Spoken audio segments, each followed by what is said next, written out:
Budget Office.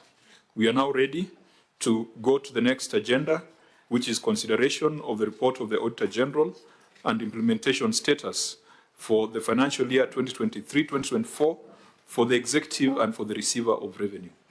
But there are certain procedures that we had deferred, which we shall now dispense with. We will start our meeting at this point with a word of prayer. And I want to ask the Senator, let me see who looks like God could listen to them. Senator Wambua. Senator Wambua to lead us in a word of prayer.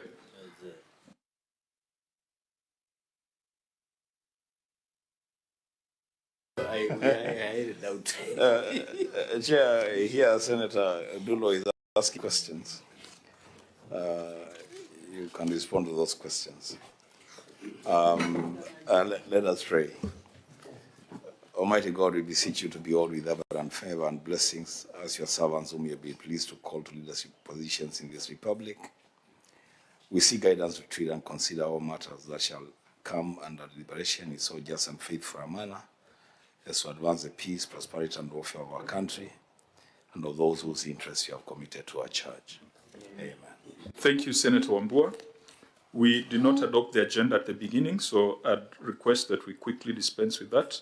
The agenda is as laid before us. Can I get a proposer? I propose. Thank you, Senator Cherargei. Can I get a seconder? Yeah, I second. Thank you, Senator Mwenda Gataya. Next will be a very, very quick round of introductions. I see you've got a very big room, so we'll need to be very efficient with that. Let's start with members of the Senate present, starting from far left.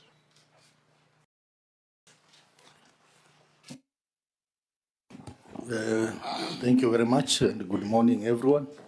I am Godfrey Osotsi, the Senator of Vihiga County, and I'm also the chairperson of CPIC committee. My committee is not sitting, but I've come here as a friend of the committee, is a sister committee to CPIC, and I'm also benchmarking. You're benchmarking on how to be a governor? Or on how to be a senator? Maybe, maybe. Okay, you're welcome, Senator. Thank you. Thank you, Chair, members, and Governor. My name is Enoboa, Deputy to the Senate, and I'm a member of this committee. I thank you. Thank you, Chair. Governor and your team, my name is Senator Mwenda Gataya, More Fire, Parakaniri County, and a member of this committee on CPAC. Thank you, Chair. Cherargei Kiprotich is my name, the Senator of the Republic of Kenya, for representing the great people of Nandi County and a member of this committee.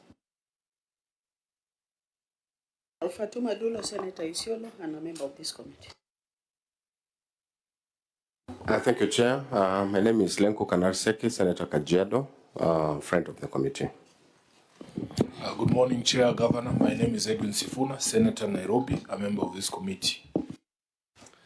Good morning, Governor and delegation. My name is Jones Maruma. I'm the Senator representing Taita Taveta, Vice Chair to this committee.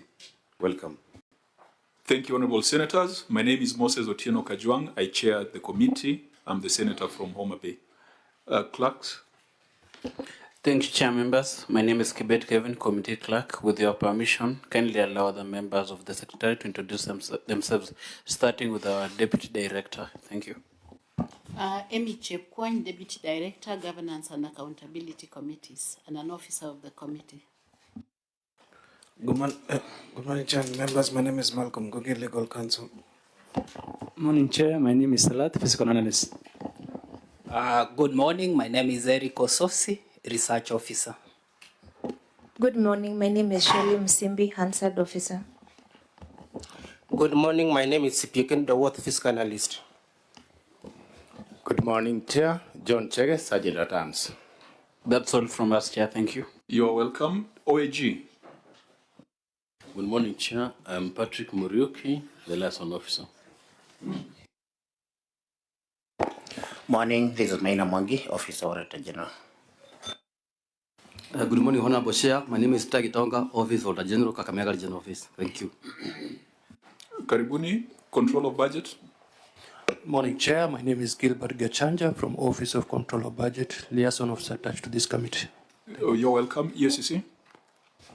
Good morning, Chair, honorable members. Patricia Chebet from the Ethics and Anti-Corruption Commission, a liaison officer attached to this committee. Karibu, National Treasury. Ended Kanata from the National Treasury. I think that's it for the stakeholders on this side. Do we have the County Assembly of Busia, particularly the Public Accounts Committee? Do we have the chair of the Public Accounts Committee? Honorable Chair, please introduce yourself, and maybe your members can also introduce themselves. Thank you, Chair. My name is Dr. Rute Boniface, Chairperson, County Public Investment Accounts Committee, and representing the great people of Amukura West Ward. Together with me, Chair, I have members of the committee. Kindly, I can start from the far left. Good morning. My name is Hagai Wanda, MCN Namoboto Nambuku Ward, and a member of the committee PAC. My name is Isaac Omalwa, member of this committee. Thank you, Chair. I'm Honorable Bonventure Makoha, leader of the minority, member of this committee. Thank you. Good morning. I'm Honorable Beatrice Akinyi Opopo, member of this committee. Good morning. I'm Honorable Helena Chiong Oduor, member of this committee. Good morning. I'm Morina Cheng Ochieng, member of this committee. Good morning. I'm Rupia Kennedy, Vice Chair of this committee. Chair, that's it for your membership. I just want to recognize that we have a secretariat. Maybe you can just stand. Secretary of the Committee of Public Investment Accounts. As a secretariat. Thank you, Chair. Okay, are there other members of the County Assembly, even if not members of your committee? Friends of the committee. Any honorable member of the County Assembly? They are also engaged in other committees. That's okay. That's okay. Thank you, Chair. Thank you, Dr. You're welcome. We shall refer to you once we start the formal proceedings. Governor Busia, please go on record. Thank you, Chair. Let me ask my members to introduce themselves, starting from left. We are still blind, and we still don't know who the governor is. So please go on record. Okay. Sorry, Chair. My name is Apollo Otuoma, the governor of Busia. Let me ask.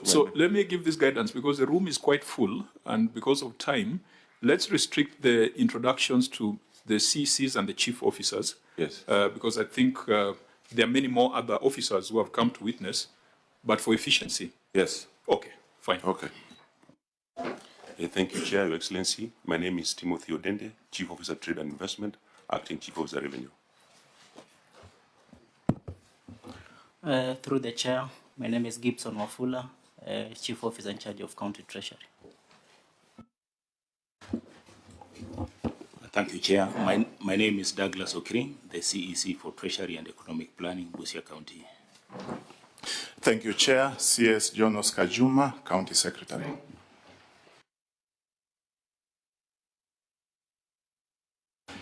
Good morning, Chair. My name is CPM Maximila Ayeko, Director Internal Audit.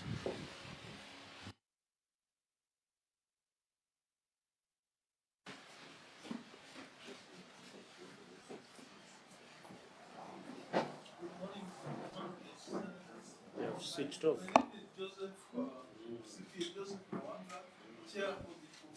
County. Okay, yeah, audit committee is important.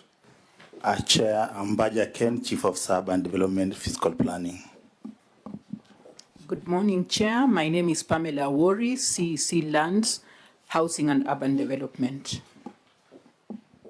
Good morning, Chair. My name is Topista Wanyama, and I'm the CEC member for Energy, Water, and Climate Change. Thank you. Good morning, Chair. My name is John Moroki, Chief Officer in charge of Environment, Natural Resources, Climate Change, and Energy. Thank you, Chair. My name is Wanjala Vincent, Chief Officer Land, Survey and Housing, and Acting Chief Officer Strategic Partnerships, ICT and Digital Economy. A very good morning, Chair. My name is Gira Dennis. I'm the Chief Officer in charge of Sports, Youth Affairs, and Tourism in Busia County. Good morning, Chair. I'm Patricia Kello, Chief Officer in charge of HR and Public Communication.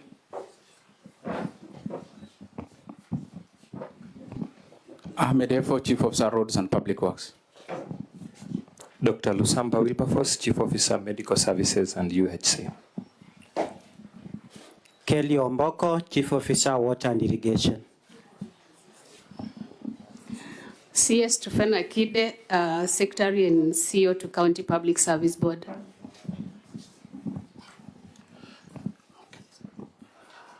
Honorable Chair, my name is Alfonso Quara, Senior Clerk Assistant to the County Assembly Public Accounts Committee. Thank you.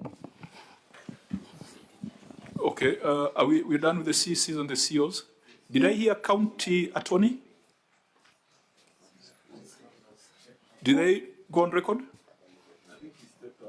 Okay, fine. For those who didn't introduce themselves, you are not any lesser. It's just because of time, because by 2 o'clock we will need to go to the chamber. So feel most welcome. The Sergeant at Arms will circulate a sheet, I believe so, for Hansard and minuting purposes. We proceed to the next order, which is administration of oath and tabling of documents.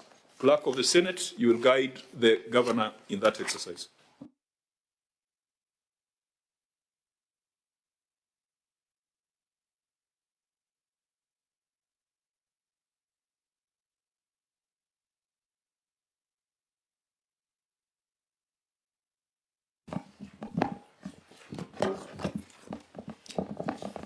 I,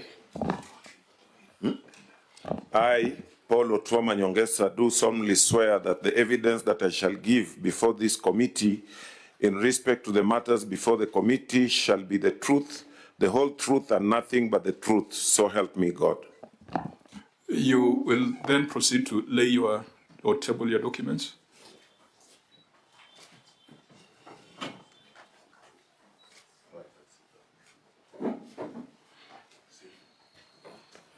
Okay. Thank you, Chair, once again. Mr. Chairman, sir, I hereby table the following documents before the committee: management response and accompanying annexures for the report of the County Public Accounts Committee on the report of the Auditor General on audited financial statements for the County Executive of Busia. That's all? For the financial year 2023-2024, and management responses and accompanying annexures on the report of the Auditor General on the receiver of revenue for the County Executive of Busia for the financial year 2023-2024. Okay, so having gone through those formalities, Auditor General, could you confirm that you have interacted with what's been shared and you are able to guide us today? Thank you, Chair. Yes, we have received the responses from management, we have reviewed them, and we are ready to proceed. Clerk of the Senate. Thank you, Chair. Yes, I can confirm that the Busia County Executive submitted their documents as prescribed in our letter to them. Okay, in that case, let me put on record the senator from Busia, Senator Andrew Okoiti Omtata, is with another Senate committee, and he'll be joining us. So we expect that he'll be part of this conversation as we go along. Honorable members, we have just about 3 hours, and I wanted to recommend, as we had agreed earlier, that we start with the report of the receiver of revenue and ensure that we don't spend more than 1 hour on that before we go into the report of the executive. But before then, let me ask the County Assembly Public Accounts Committee. Dr. Ari, could you let us know whether these reports that we are dealing with today, you have considered them, presented a report to the House, and the House has adopted the report, and you can share with us the adopted version? Can I start?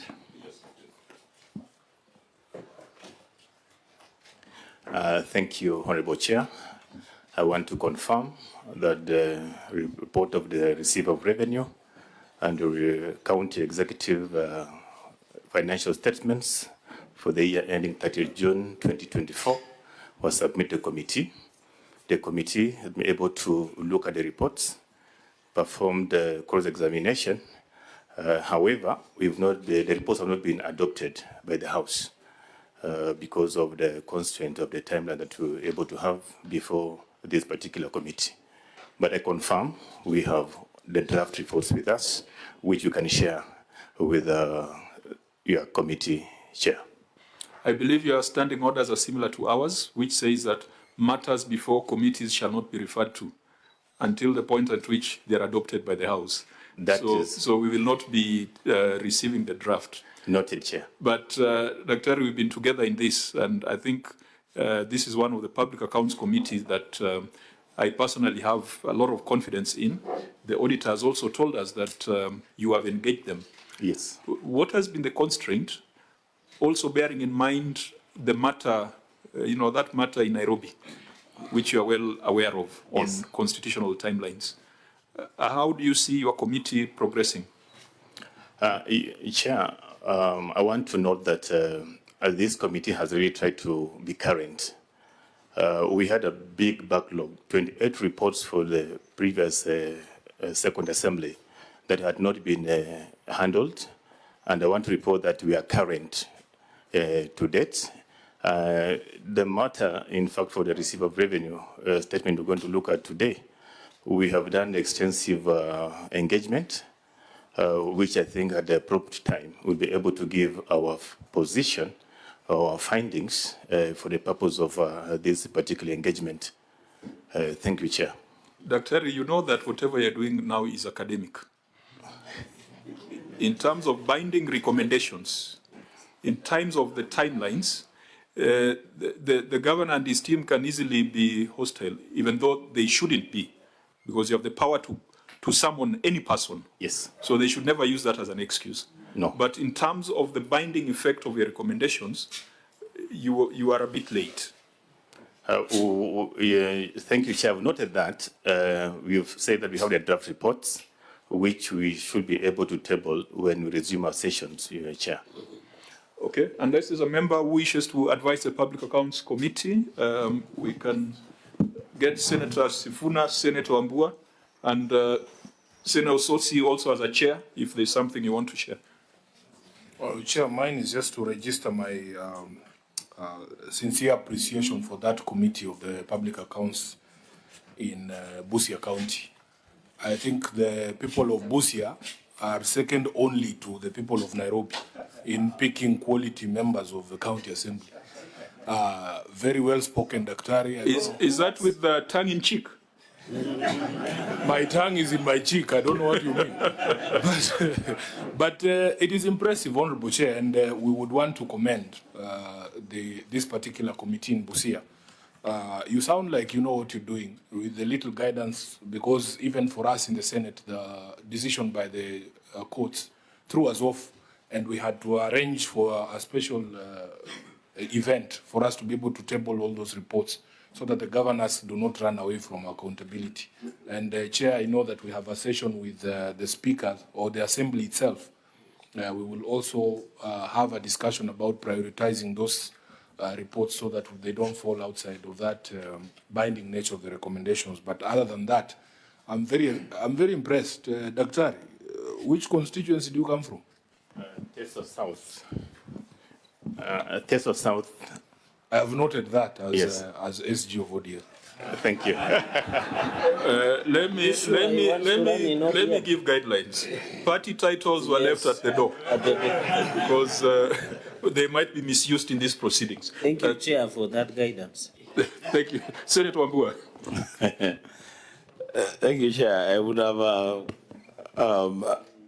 said that Sifuna has spoken for me, but now when he invoked Nairobi, then I have to retreat my submission and say, yes, I think the County Assembly of Busia,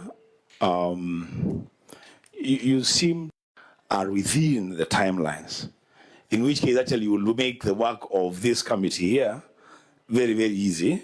We'll be able to collaborate better if all of us are on the same page. As for the constituency that we come from, as the chief advisor to one Honorable Dr. Stephen Kalonzo Musyoka, I take note. I think people are misusing the fora and podia that I'm giving them. Yeah, so let's stick to the accounting issues. Senator Osotsi, I don't know what your experience is with the Assembly with regards to the other accounts for special funds. Well, I think I concur with your committee chair that this particular County Assembly Committee is doing a very good job. Every time they have appeared before my committee, they have been tabling their reports, and their reports are in time. Maybe this particular one, as he says, could be due to time constraint. And I think this is something that other county assemblies should learn. I've only seen 2 county assemblies, I think Busia and Kisumu, whose public accounts committee are doing a wonderful job. But the rest don't even appear when they're invited to appear alongside the governor. So I think it's also an issue about the governor, because the Busia County and I think Kisumu County have been very facilitative compared to other counties. So Governor, I think you have so far done a good job in ensuring that your county assembly appears to the Senate alongside yourself. And you know, Busia County is county number 1 for our party ODM. So we are setting standards. Order. When we leave this room, I'll revert to my position as a member of ODM, but I think for now, let's focus on the numbers. County Assembly, we are here not just to grill, but we're also here to help you build your capacity. And that's why it's important for Senate to come mashinani. And when we'll be having our conversations, if there are challenges, the executive not honoring summons and all those issues, please share with us and we can find a way of helping you to overcome those obstacles. So for now that we have gotten the report from the County Assembly, let the Senate do its work. We'll start with the report of the Receiver of Revenue. On the report of the Receiver of Revenue, the Senate did not make specific recommendations because we were operating under pressure of time. And therefore, the Senate took the position that it agreed with the Auditor General on all the issues that the Auditor General had flagged. What we expect today, Governor, is what action you have taken to mitigate or to close or to correct the non-conformances that were raised by the Auditor General in the Receiver of Revenue statement. In the first 1 hour of our meeting today, we have spent a lot of time getting an update from the Office of the Auditor General. We will not go paragraph by paragraph. We will take a global view on the Receiver of Revenue. While looking at your report, Governor, members are concerned about your actual collection compared to the on-source revenue potential of Busia County. Parliamentary Budget Office, what is the estimated OSR potential for Busia County?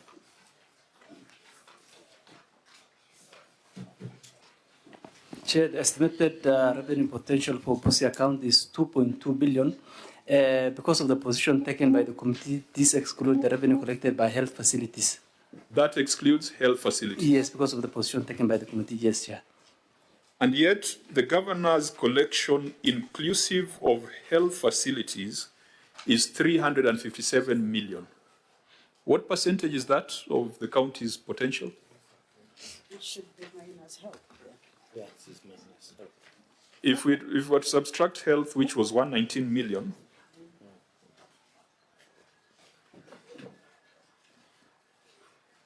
because if you subtract health, you have 236 million versus 2.2 billion. That's just 10% of your potential.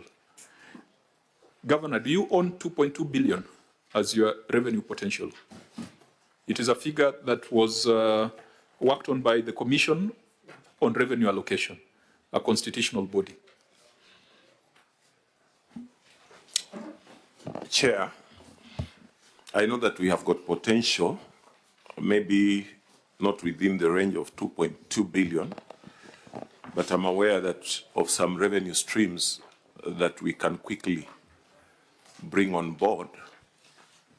And maybe I'll also be asking this Senate to help us in actualizing some of them. Chair, you know we are a border county. And just like being a border county, if you look at it, what happens in Mombasa in terms of export, nearly 70% of it transits through Busia here to East and Central Africa. But Chair, in terms of the county itself, because of that unique position that we are in as a border county, you'll find that we are not truly participating in that kind of economy, either because of some legal issues, like we used to collect some money from transiting trailers.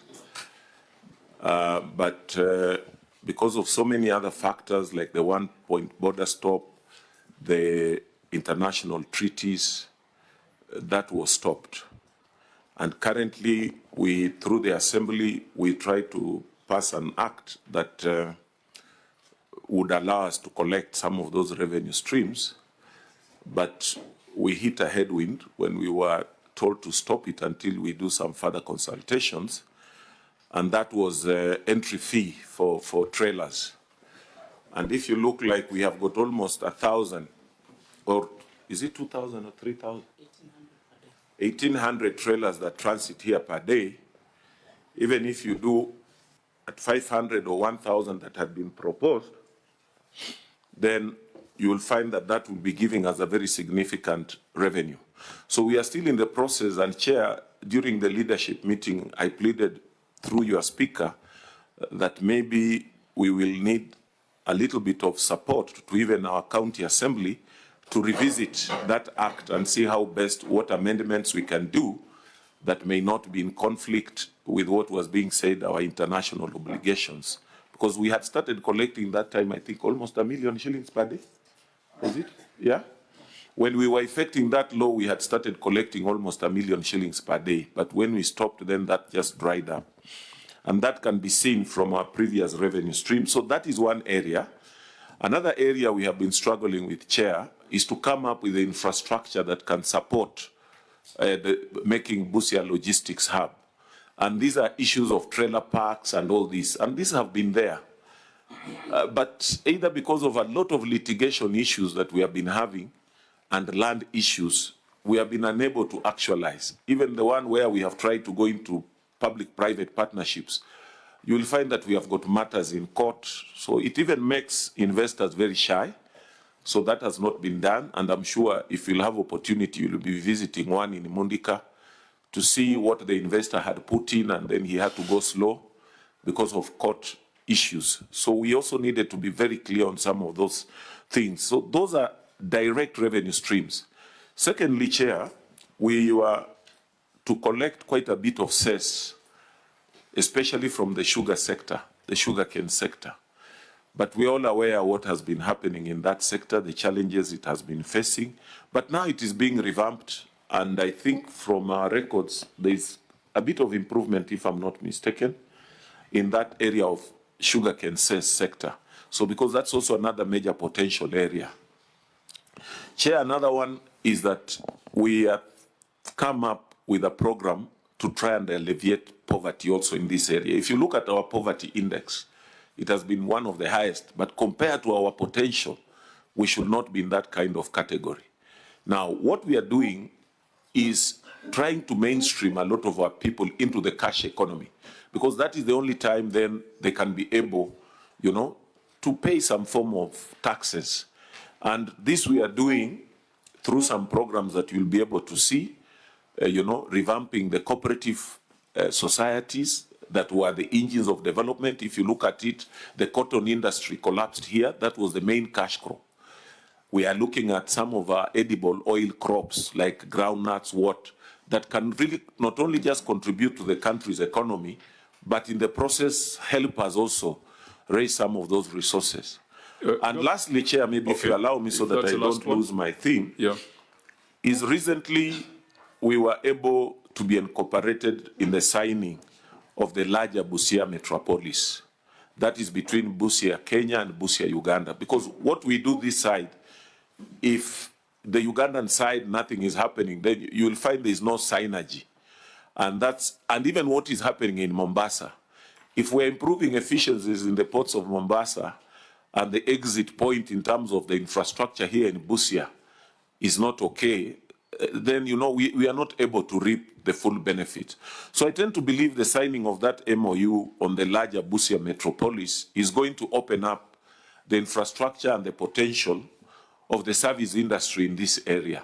So in short, just share, maybe that's the kind of issue I can look at, because when we talk about this 2.2 billion, and as you said, if we leave out the health sector, then we are saying which ones should be the mainstream. The mainstream is just our potential as a border county. Thank you, Chair. So let's move from the global to the specific, guided by the receiver of revenue report. Yes. And Chair, just before you do that, I wanted to understand from the COB, when they set this target of 2.2 billion, do we say as a committee have visibility on the individual revenue streams that would then make up that 2.2? It would be a significant guide to the entity on where the potential actually is. Ibio? Are the parameters listed? Because from my experience, CRA does not do potential on the basis of additional novel taxes. It's on the basis of taxes that county governments are allowed by law to levy. Yeah, so Chair, for instance, so it's beyond the what the governor is explaining. If the exercise that you are about to embark on, it would have been extremely useful if you had that line by line for CRA, then we look at... Yes. Yeah, I think I get your point. But let's bring the governor back to the specifics, because this exercise is guided by records. So, Governor, having said all that and all the initiatives you're taking, go to your statement of receipts and disbursements. How then do you explain that fiscal planning and development has dropped by 50%? Revenue from fiscal planning and development. Chair, maybe...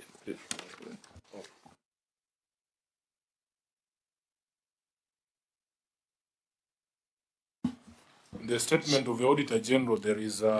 The receiver revenue statement, your statement of receipts and disbursements for the year ended 30th June 2024. Which are it is immediately after page 9 of that report.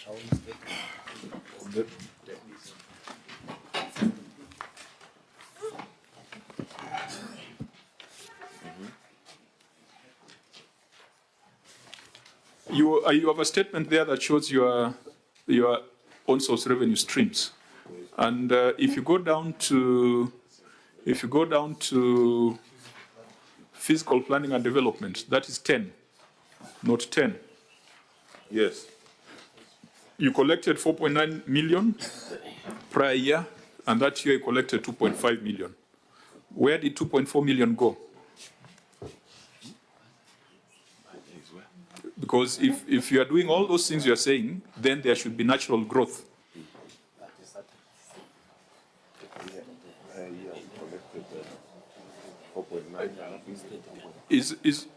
Can someone help the governor to be... Yes, I'm trying to talk to Can you allow the governor to assess the document? I'm talking to Chief Officer in charge just to explain to me.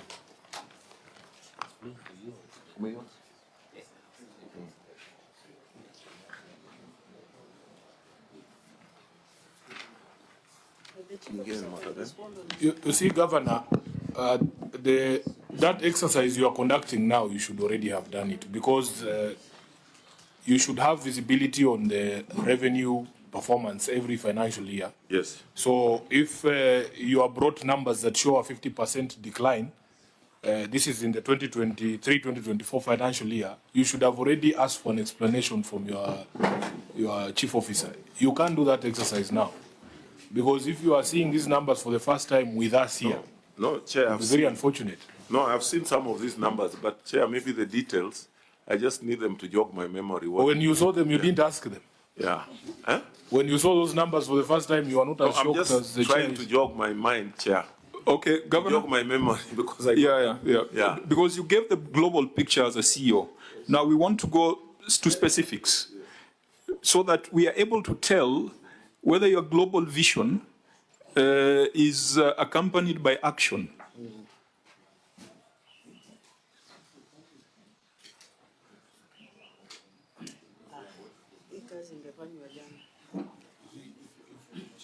Chair. A little bit of time to check. No, Chair. If the governor feels that he might not be able to respond adequately, Yes. he can pass it on to the chief officer to fast track the process. That's what I'm trying to.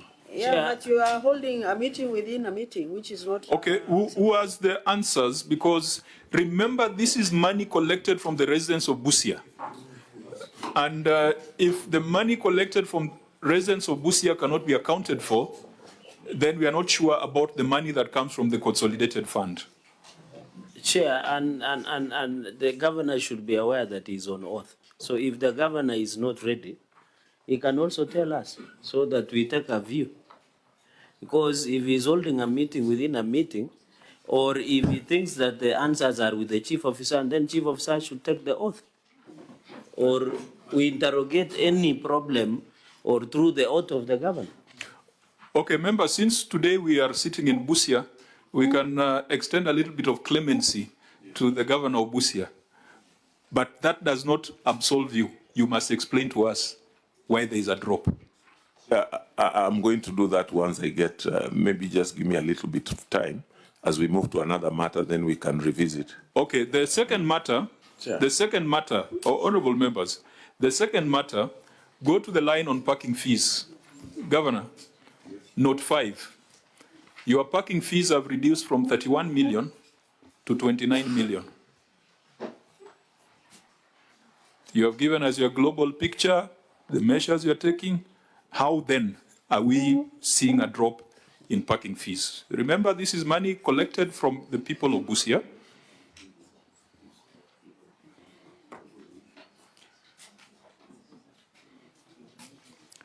Are we collecting and pocketing money? Because these are the symptoms. Chair. Senator Wambua. You know, Chair, you have said that we should extend a bit of our clemency to the governor, which is fine. We'll be guided by your direction. My only fear, Senator Wambua. My only fear, Chair, is that from the kind of consultation that I'm seeing happening there is a likelihood that the governor is perhaps seeing these figures for the first time. Because the questions that they're asking themselves and the questions that we're asking, we are all asking the same questions. We're asking them what happened, and the governor is asking his people what happened. So, Chair, that clemency is fine, but please give us guidance on how to deal with it. Okay, clemency does not mean shielding the governor. He still has to answer. Governor, you have an answer to Chair, that let line? me ask my former CEC Finance to answer because she was there when this was happening.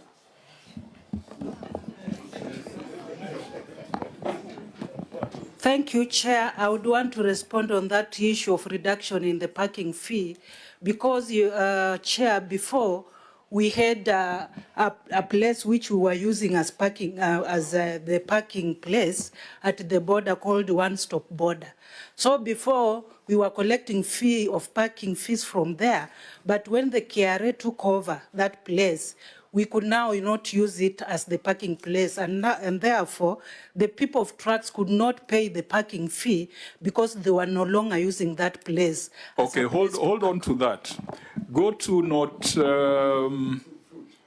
8, hospital fees, from 153 million to 119 million. Why are you handing back the microphone? Oh, that one is not yours. Okay, Governor, it's been brought back to you. Hospital fees has dropped from 153 million to 119 million.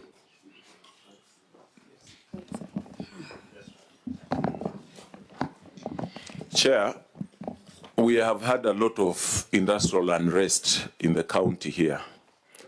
And this has really affected our service delivery in the health sector, and is one area that we have been trying to address, some of them even historical issues of arrears, some of them issues of promotion, the normal challenges that we are having in the health sector. So that year, we have had quite a bit of challenges in that area. Is that, Governor, you know, the good thing is that you have been in Parliament. Yes. You've been in Cabinet. Yes. And you have sat in some of these committees. If a question is put to you on a matter that involves figures, the explanation should also be quantitative, not qualitative. Okay. Because if that were to be the case, then you would then come and demonstrate to us, even from the notes, how that happened. Now, for us to be asking these questions, and for you to be asking these questions from your officer, yes, could tell you that there could be something that you need to improve when it comes to your the governance arrangements around revenue. The officer you had referred to, the one who has just answered the last question, what is their role? That was the Chief Officer Finance before. Sorry, CCC Finance before, and I think they were aware of the incidences that were happening. That's why she told me that she's aware of what happened at that time. But she's no longer the CC Finance. No, I don't know, Senator Chirarke, you had made some observation with regards to that. Please proceed. Yeah, I think it casts the integrity of the signing off of these statements of disbursement, especially on county on-source revenue. Because if you are saying Top Eastern Naiti Wanyama was the CC Finance, how comes she was the county receiver of revenue, contravening Public Finance and Management Act Section 157? Why was she Honorable Tobistan Naita Wanyama was county receiver of revenue, contravening Section 157 and its regulations of the PMF Act? So, and the law is very clear, Governor. Would that be the reason that you moved her? Chair. No, perhaps this question, I don't want the officer to be the one responding. Yes. I want the governor yes, to tell us who was your receiver of revenue in this financial year. Chair, I feel like we will lose the parking thing. There's an explanation there that they can complete, then we move to the designated receiver of revenue. Because if you look at note 5 that explains the parking fees, the officer who responded, it makes sense when you say once the trailer park was closed, 2022-2023, you had 26 million from the trailer park fees, and it dropped to 3.49 million. Now, explain to me how the one for bus park moved from 2 million to 20 million. What special magic did you play? Governor?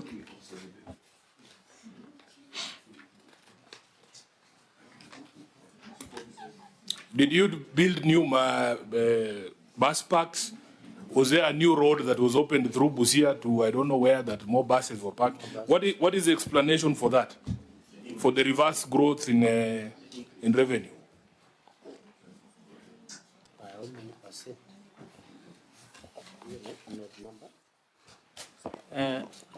Through the chair, I think one of the measures that we took when we took over was to try and identify all the revenue collection points and the number of collection points that we introduced along the ways that initially we were not collecting.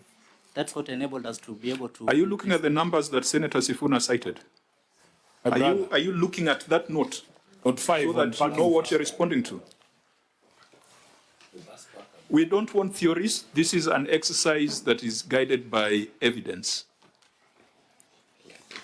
Yeah, because to me, Chair, the explanation on ceding the collection of the trailer parks to KRA would demonstrate or explain why it moves from 26 million to 3 million. Now, with the same logic, what did you do to move your bus park from 2 million to 20 million? What is the explanation?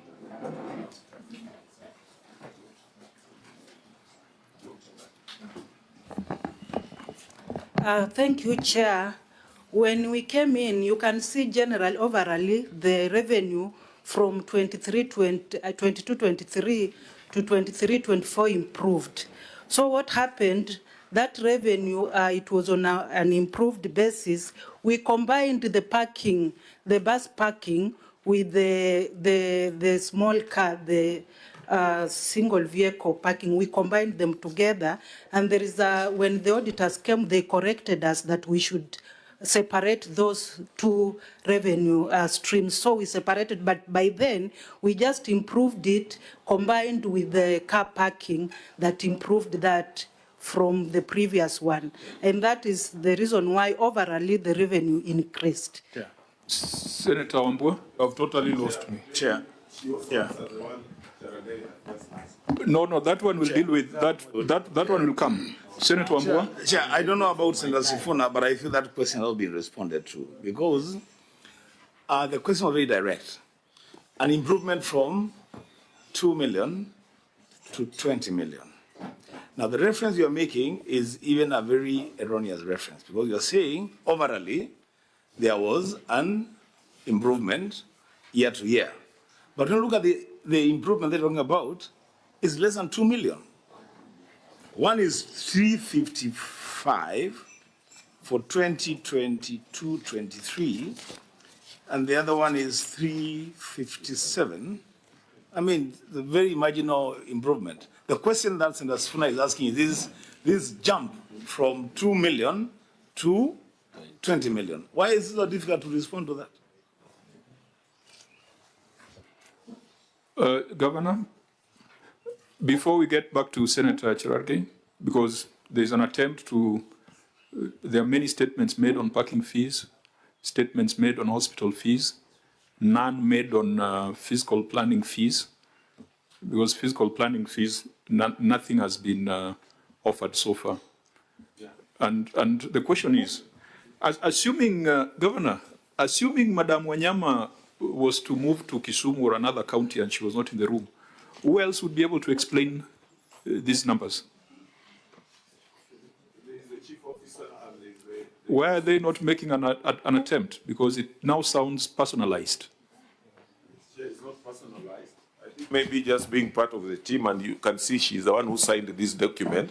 She may be having a better institutional memory. Yeah, maybe some of them. We are coming to that. Yes. We are coming to that. Any attempt to explain fiscal planning drop?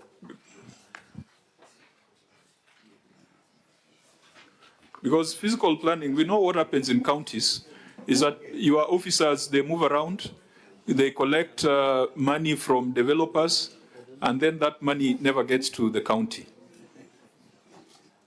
You know, theft is theft, but there's usually a feeling that when you steal from your constituents, it's a bigger theft than when you're stealing from Nairobi. Lakini yote ni wizi. Chair, I think something is very interesting. Senator Gata? Because it seems that we are actually seeing the same document at the same time. The way we are seeing documents the same way that the entire team is seeing the same document. I don't know whether they're prepared for the team, for the committee. Because nobody seems to have any answer to any of the questions that have been posed around. So Governor, because I said we are in your county, it's not that I fear you lock us in here, but even though you have that reputation, but but I think that's off the record. I think Chair, Senator Sifuna is give a us witness. explanations. Chair, Senator Sifuna is a witness to such. So no, that's on a very light note. I think let's come back. Chair, I can confirm that the last time I was in Busia, we had a very good time in Funyula. There was a big bash, and we all left. Thank you. So I don't know what Gerard Gay is talking about. Now, tell us, Governor, what is happening in physical planning and development? This is a clear revenue stream. This one you can't tell us about KRA, about what. This one's people building plan approvals, small things that your officers go around checking. If you are building without an approval, they shut you down. How can it drop? Someone is stealing from the people of Busia.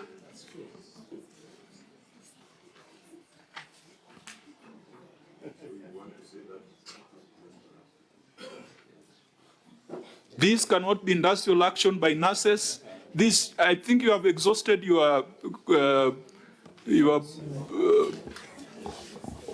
list of excuses. Yeah. Thank you, Chair, before he Senator Wambua? Before he goes.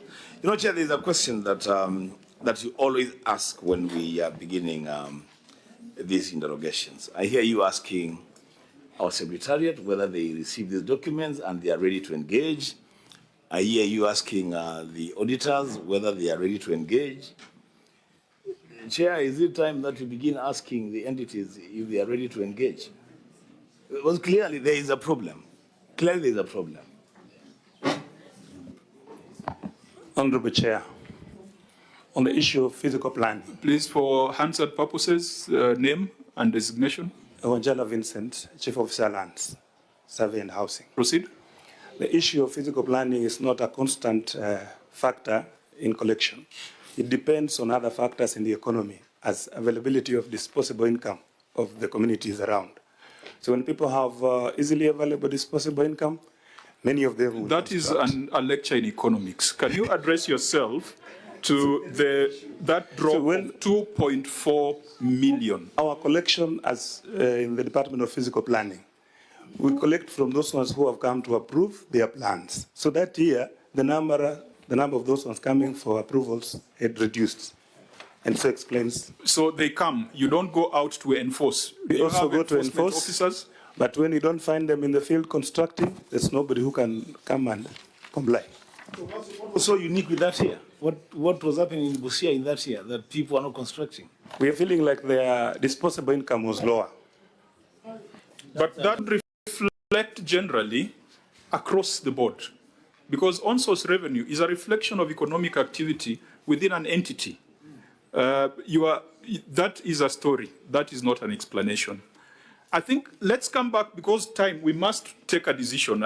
My colleagues are asking whether the county is prepared, but I think there was adequate notice. We must proceed with this exercise, as painful as it is. Senator Cherargei has raised a very important question, which we must address. Who was your receiver of revenue during that period? Because this is a report of the receiver of revenue. Chair is CC Finance, and maybe she can explain herself. Does it need I don't think it needs an explanation. Yes. What explanation would be required if this is a report of the receiver of revenue? CC, what do you want to explain? What I want to explain, Chair, with your permission, is that when you look at that section 157, and if someone can read for us, it indicates that the CC Finance will designate persons, more than one person. And in that financial year, I designated more than 10 receivers of revenue. Are you talking about receivers or collectors?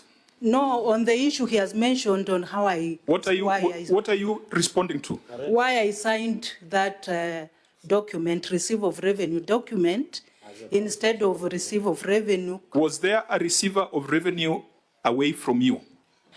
Many of them, as the section indicates. What does that section say of the PFM Act? Does it talk of receivers of revenue or a receiver of revenue? And if you allow me to... Looking at the report of the receiver of revenue for Busia County Executive. Collectors can be many, yes, but the receiver is one.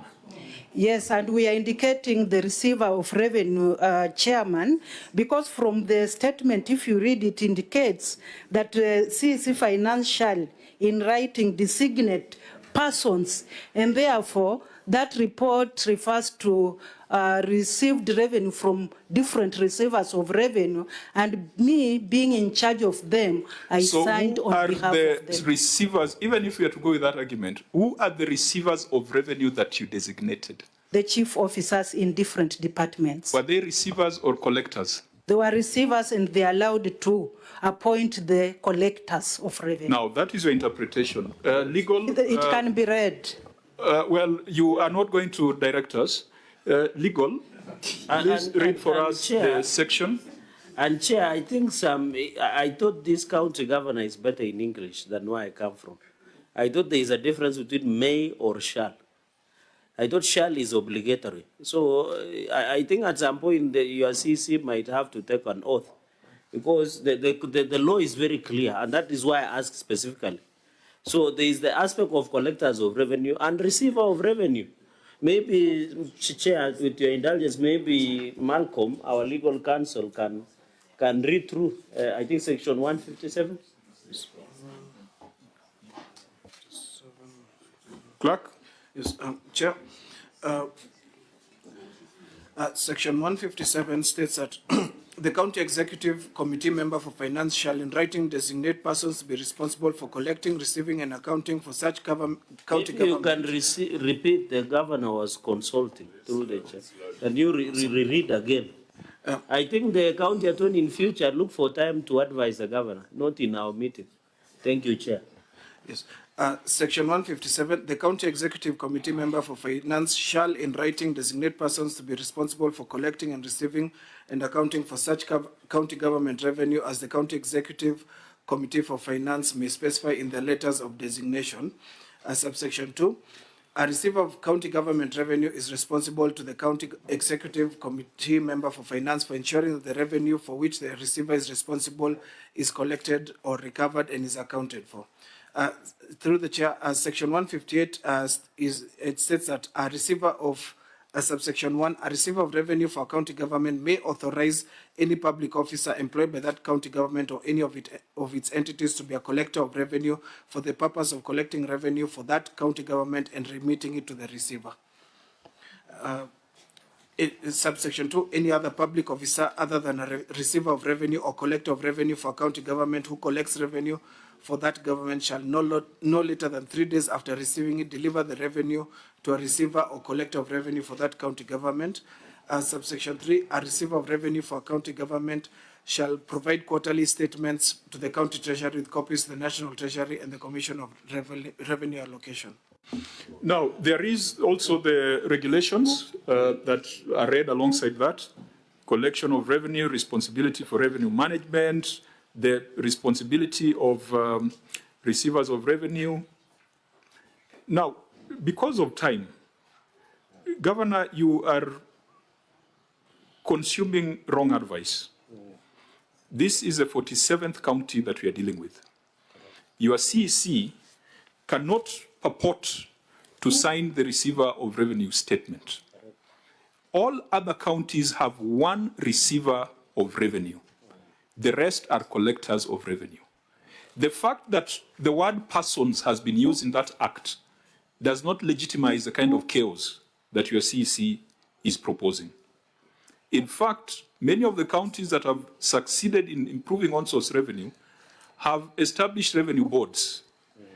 They have designated a receiver of revenue, and even the Assembly has processed legislation to give further effect to the PFM Act and PFM regulations. When your CEC is the one who signs as the receiver of revenue, it's like William Ruto signing for Attorney General because he's the appointing authority. That is utter chaos. And that is why we cannot make sense of this statement. Now, who then takes responsibility if you have multiple receivers of revenue? Where does the buck stop, Governor?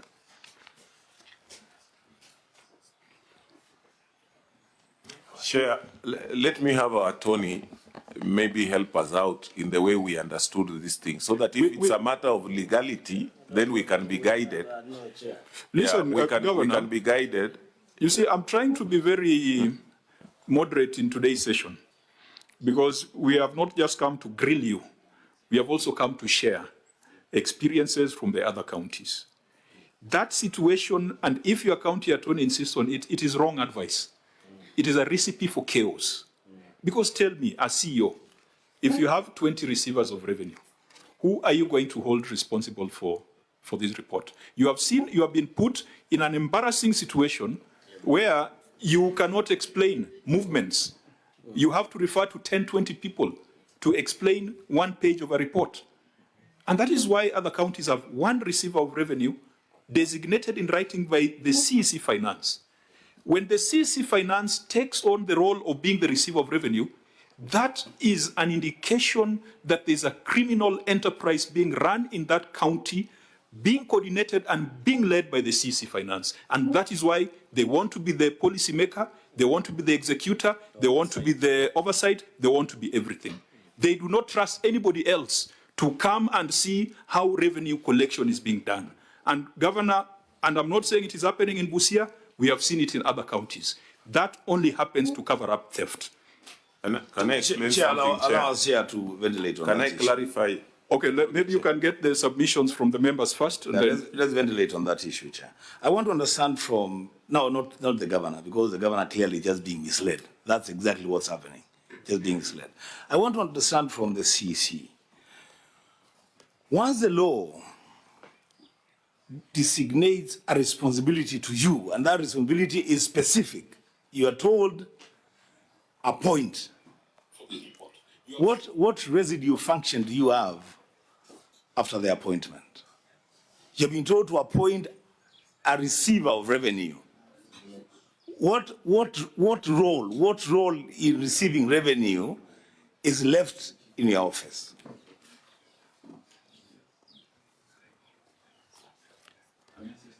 If that can be answered, I'll be very happy. I want to know, because the law is, she has read the law to us. She has been told to appoint in writing. So after you have appointed in writing, what role is left for you to execute in the office of the receiver of revenue? Chair, in addition, so that the governor Senator can support, there was wisdom in drafting of the Public Finance Management Act, the regulations and section specifically, was to provide for the oversight and governance structure in terms of revenue. And that is why the CCM Finance was given power to appoint the county receiver, so that it is easy for her or him to ensure oversight and governance structure in terms of receiver of revenue. So I don't know, and you know they say in law there is no excuse in ignorance of the law, that maxim. So the point I'm trying to make, Chair, is either the CCM misled the governor, or the governor allowed himself to be misled, or the governor ignored the advice. Because the law is very clear, Governor, that the CCM should, by the time, because these issues that have been raised on the issue of that has been collected under ONSO's revenue, where your revenue potential is more than 2 billion, but you are collecting 357, of course, inclusive of hospital, which we have passed the law on under FIF, should have been addressed, should have drawn a concern for you, that the CCM, Madam Topista Naiti Wanyama, was signing a county receiver of revenue. Yet she should be the one setting up the governance structures and appointing people. And the law is very clear, it says, shall. If it said may, we would have allowed her to get away with. Thank you, Chair, if you allow me. Governor? Yeah, and Chair, maybe just for clarity, if we had allowed our county attorney to say something, and then I will also be able to explain our governance structure when it comes to this. Because what we currently have, as you have been reading, we have CC Finance, but then we have got chief officers in various departments who are basically also designated as accounting officers. And then on the side of revenue, we also have got a director of revenue. So if you are just allowed us, because that's the structure that we have, if you are allowed us, maybe just our county attorney to say something, so that then we'll be able to see maybe the way we have configured our government vis-a-vis what you are saying, there could be some issues. But that is the way we have configured our government, that we have a CC, they designate. In fact, there are two designated functions to the chief officers, the authorized officer and an accounting officer. And then those roles are given to them on behalf of the treasury. Now, within the same treasury, we have got, in our structure, in our establishment, we have got director of revenue. Now, we have also been toying, or rather ventilating, on going the way you are talking about, having revenue boards. And I think we have even drafts on what we need to do to go that route. So if we just allowed, because it seems it is an issue of interpretation of the law, maybe just to see what our county attorney was able to guide us on vis-a-vis what we are saying and the way our government is configured, so that we clear that issue rather than being that we could have configured the government purposely, you know, not to be able to undertake the mandate that the Constitution has given us. So, I Chair, will give your county attorney about 2 minutes, but that does not take us away from the fact that there are numbers here that are still not explained.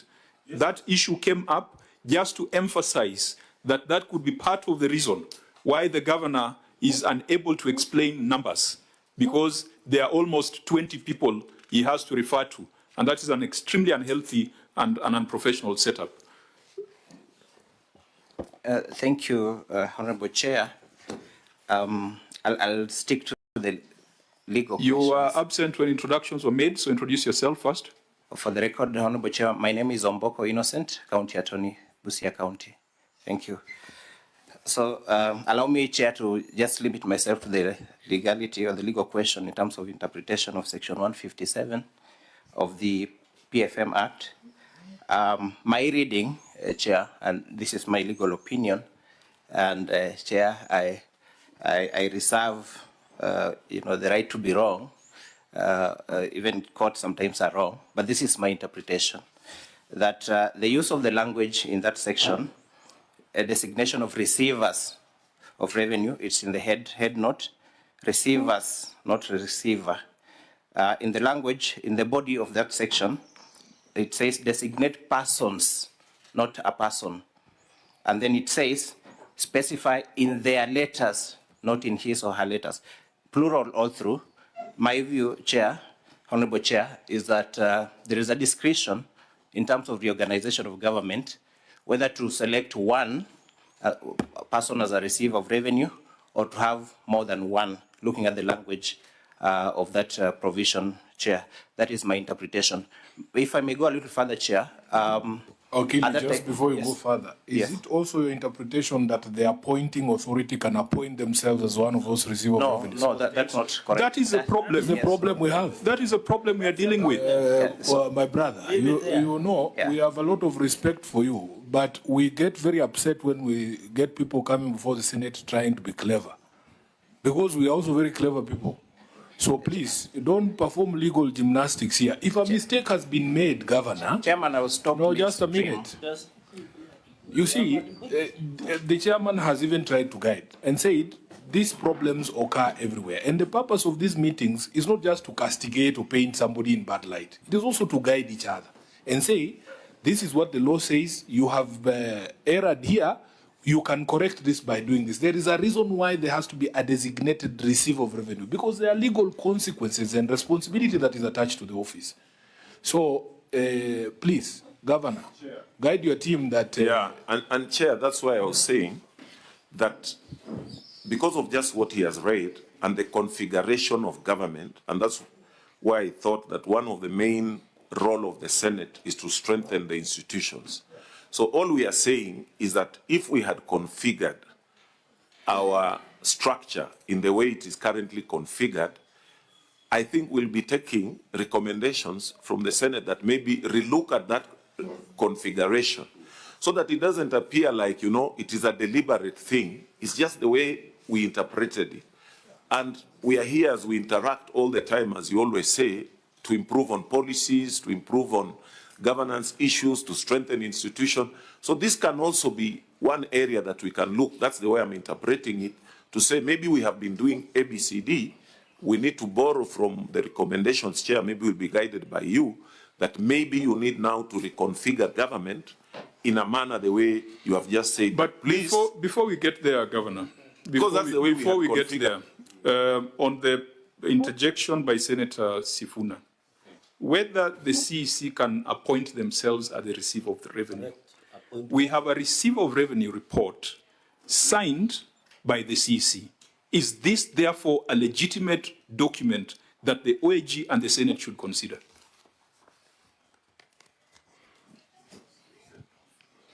Maybe our county attorney just to finish how we reached there, then we can be guided. No, I think it's tied to the question. He has agreed that the CEC cannot appoint themselves. This is a report of the receiver of revenue. Is this therefore a legitimate report that we should be considering? Chair, and in addition, we have agreed under the law that an appointing authority cannot appoint themselves. That is why you cannot appoint yourself as a CCM finance. That is simple, so the Wakili does not need to go further. So by the committee. So you and the CC should be ready for sentencing.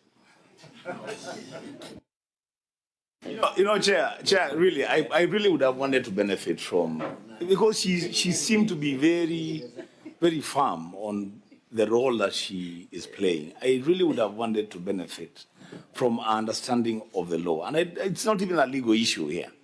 I really would have wanted to understand from her, what role does she think is left for her after she has designated either a receiver or receivers of revenue?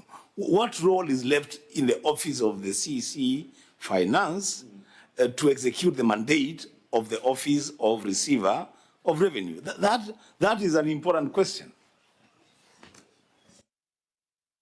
You want us to give the... She was very, before you stopped her, she was really emphatic about this.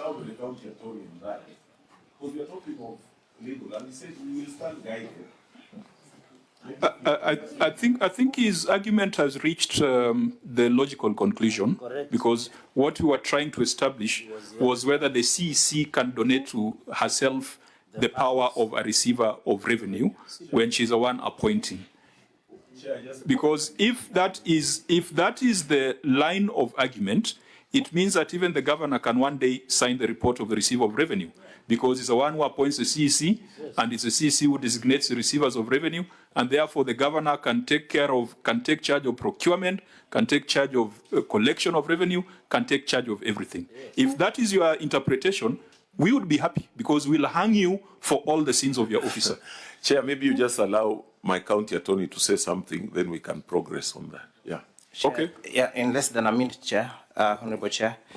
Thank you. I just wanted to proceed further, Chair, and say that that was the organizational structure of government at that time. Subsequently, His Excellency, the Governor, made some adjustments in terms of reorganization of government and appointed a chief officer specifically responsible for revenue, seated on my right. And therefore, we would be probably amenable to the suggestion that then we could now have maybe the chief officer, who is now there for revenue, specifically designated as a receiver of revenue. But remember, the designation is not done by the governor, it's done by the CEC Finance. Yes, yes. So? I agreed with Honorable Senator that the CEC has no residual powers once he is designated. No. The one that you are telling us, the good news, you are telling us it's even worse news. It's a further violation of the law. Why do you guys want to personalize revenue collection? Chair, what is it? What is the problem? Now, let me give clarity.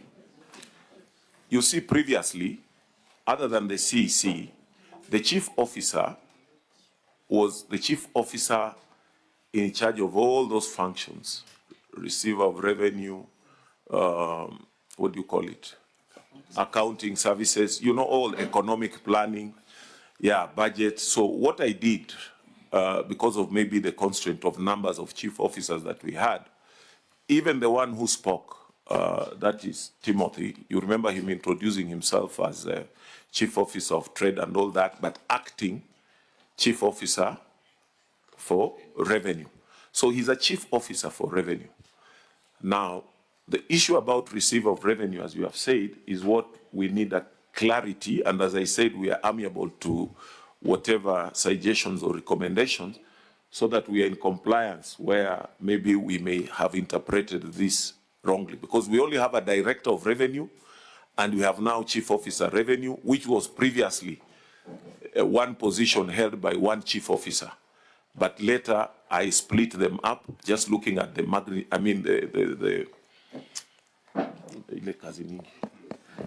the magnitude of work that was required, and we were not getting our way through. So that is what it is.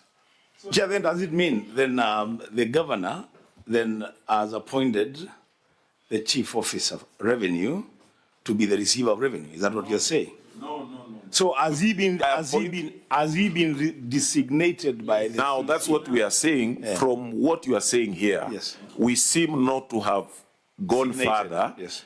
and done that designation, as you are saying, either from the CC Finance, because we assumed, and I tend to think just the way we have interpreted the law, that once the CEC designates somebody as an accounting officer or the Public Service Board designates somebody as an authorized officer on issues of HR, that was our understanding.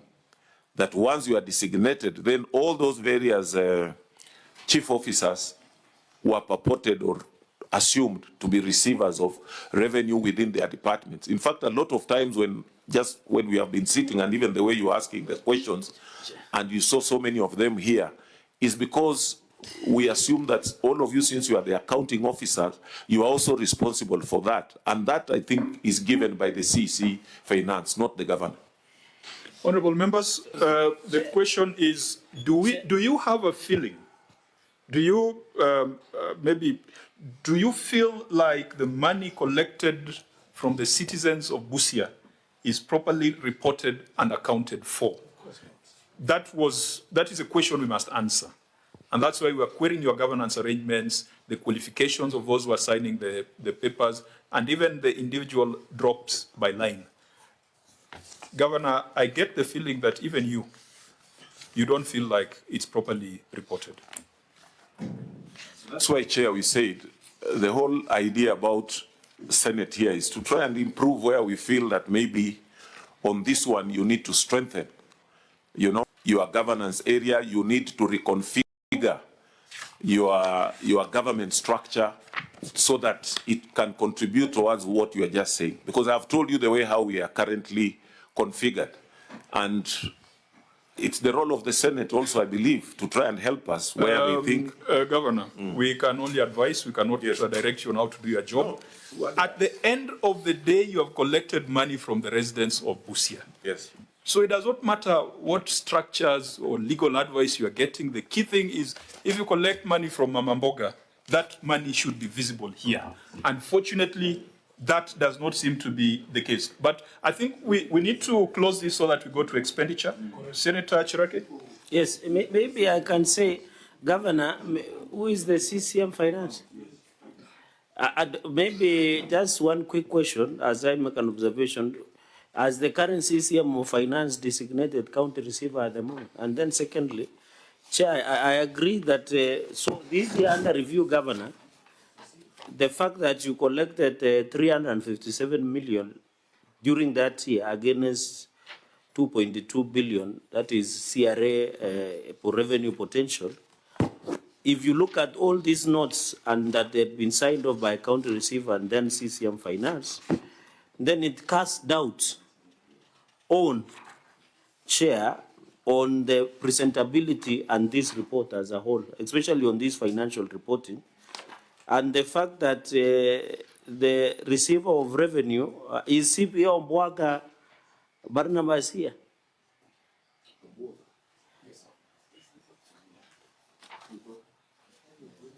Oh, he's here. Are you in good standing with ISPAC? So you found it right that your boss was signing the financial statements?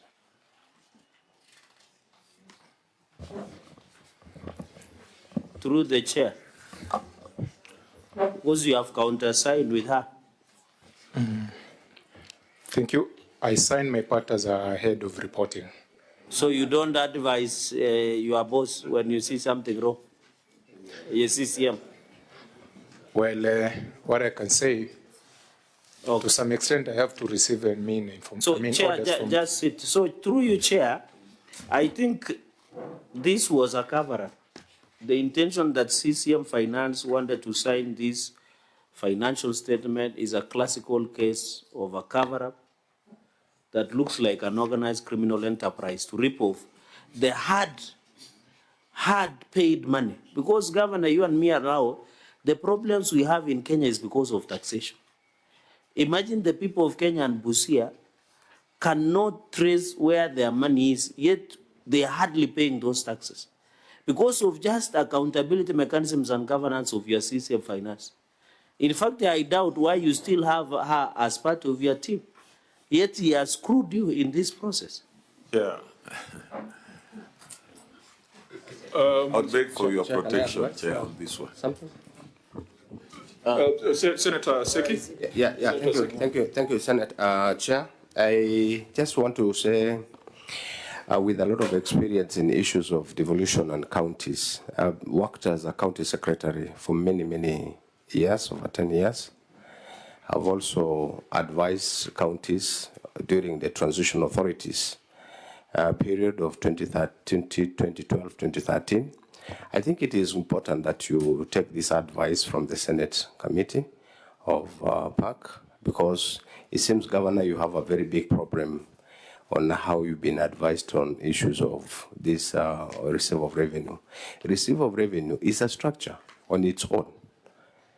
And I think I want to correct our legal counsel from your county that he needs really to go back and even seek advice from this committee and even from the legal counsel of the Senate, because you need to have a structure which is not, the receiver of revenue should not even be CEOs of within your counties, within the departments. It should be a structure within the entire government, such under the CC in charge of finance. So I think it is good that you get it right, and immediately you get a receipt of revenue. It takes charge of almost everything and report to the CC in charge of finance, so that you don't have these other problems.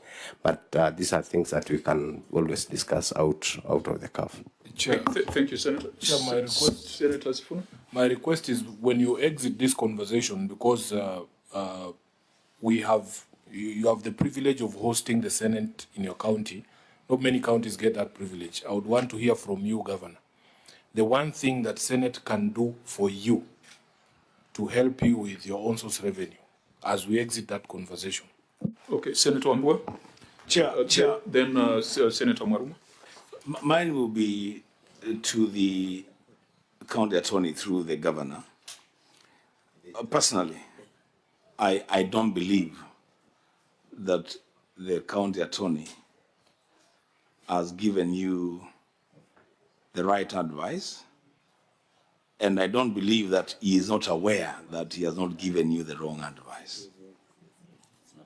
This running of government cannot be whimsical. It cannot be what people feel or how people interpret laws. I believe that somebody has deliberately, Governor, deliberately misguided you on this matter. I will not use the strong words that my friend Senator Cheragi has used, but there is very gray areas in your revenue collection, very gray areas, and somebody is deliberately misadvising the office of the governor. I thank you. Thank you, Senator Maruma, Vice Chair. Yeah, thank you, Chair. On page 7.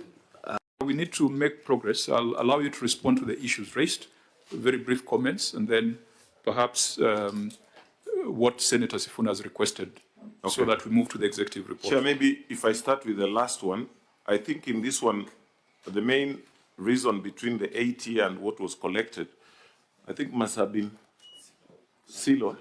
Huh?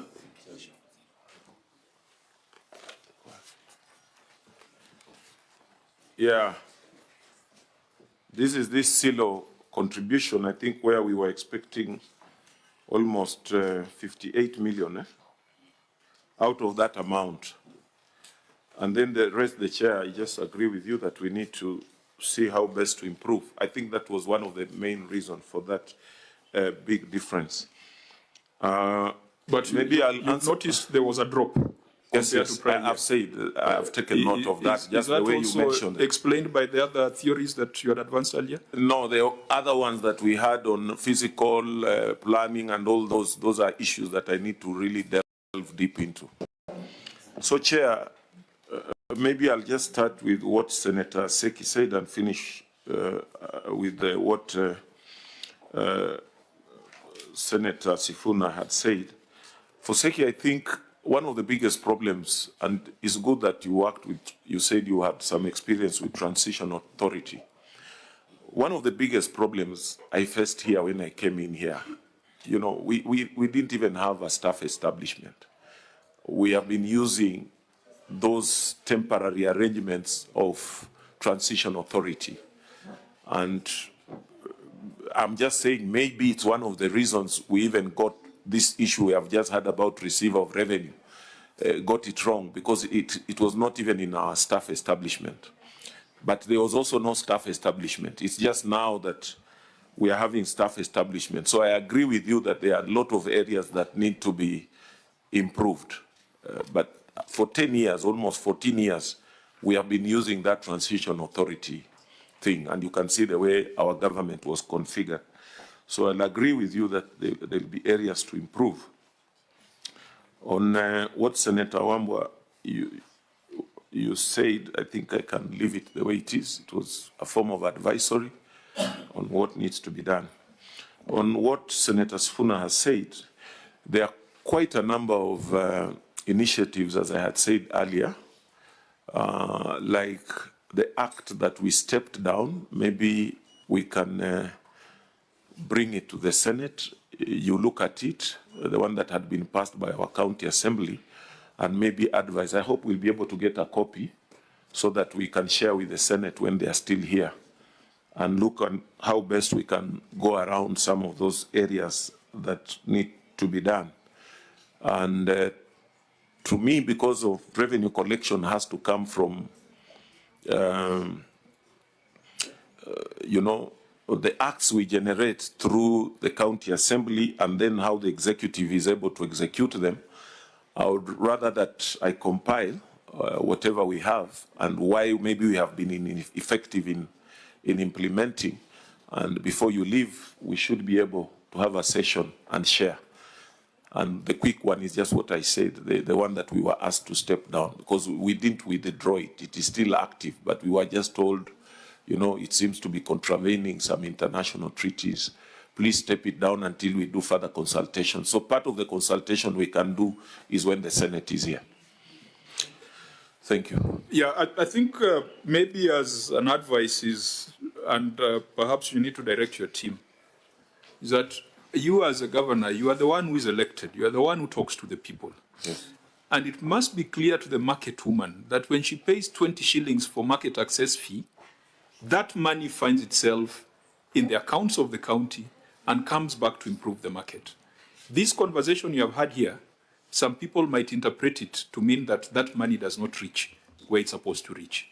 And I think that you have a responsibility to ensure there is that transparency and accountability for every shilling that is collected. We are loud at talking about corruption at the national government, but people feel corruption at the county government more than the one in Nairobi. So please make sure that there are no hints and no perceptions that you are taxing a boda rider, a market trader, a truck driver, and then that money disappears in a conversation around receiver of revenue. Those are the things that make devolution look bad. Yeah. So, but Chair, you'll also see, just like you had said earlier, in subsequent years, we are improving bit by bit, and I tend to think as we continue to have these conversations, we are going to be improving, but because there is always an improvement on what we have been doing. Governor, your officers owe you some technical explanation, because the Auditor General has told us they're already on the ground. Your own source revenue is at about 500 million now. Why? Because of two things: hospital fees and the new basis of accounting. It is not true growth. So if they are telling you that you have collected 500 million and you should be happy, put them under, you know, you're a man who has been in all levels of government. The only thing you haven't been is president. You must ask that question. Do not go proclaiming you have collected 500 million before you have interrogated.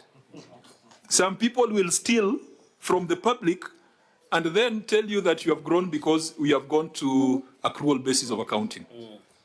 So please, before you pronounce it, interrogate it. Members, can we proceed to the report on the executive?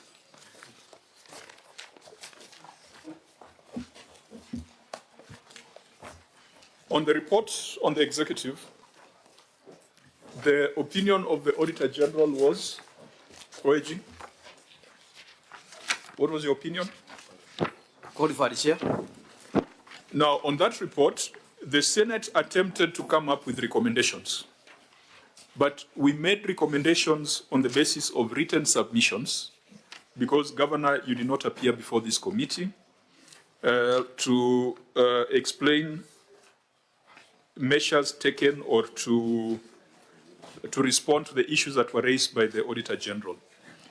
I think at this point, because this is a matter that came up at a past meeting that we had with the Auditor General, the senator from Busia, Senator Okoiti Omtata, had raised concerns about the report of the Auditor General for the financial year 2022-2023. The senator went ahead and wrote to the Auditor General asking the OAG to expand her scope of audit to cover a few issues. One of the issues the senator wanted interrogated for lawfulness and efficiency was construction of the governor's lounge. The other one were allegations of mispropriety in award of contract to WebTribe. The other one was procurement of a refrigerated truck. The other one was on beautification of Busia. The other one was on medical supplies, alleged fraudulent procurements leading to the lack of medical supplies to county hospitals. Then there was an issue on hire of dredgers from Uasin Gishu. There was an issue on pending bills and an issue on interest management. Now, the reason why I raise that, because that letter was properly served on this committee, properly served on the Auditor General, and properly served on the Ethics and Anti-Corruption Commission. We have already discussed this, so I just want very, very quickly the OAG to give us an update on how that matter was dealt with and whether those issues are in this report, and maybe EACC to give us an update so that we don't brush that letter aside, and then now we can go to the substantive report. OAG. Thank you, Honorable Chair. On those particular matters that were raised in that letter to the Auditor General, in the subsequent audit of 2023-2024, the following issues were raised. One, matters on pending bills and emphasis of matter, issue number 2.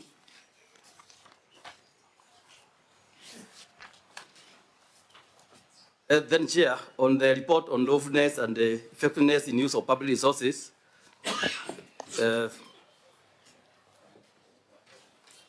issue number 3.4 on trailer park at Mudida. Then, Chair, another issue was raised at paragraph number 4 under the same section of the report, titled "An Explained Construction of Designated Parking Areas at Busia Municipality."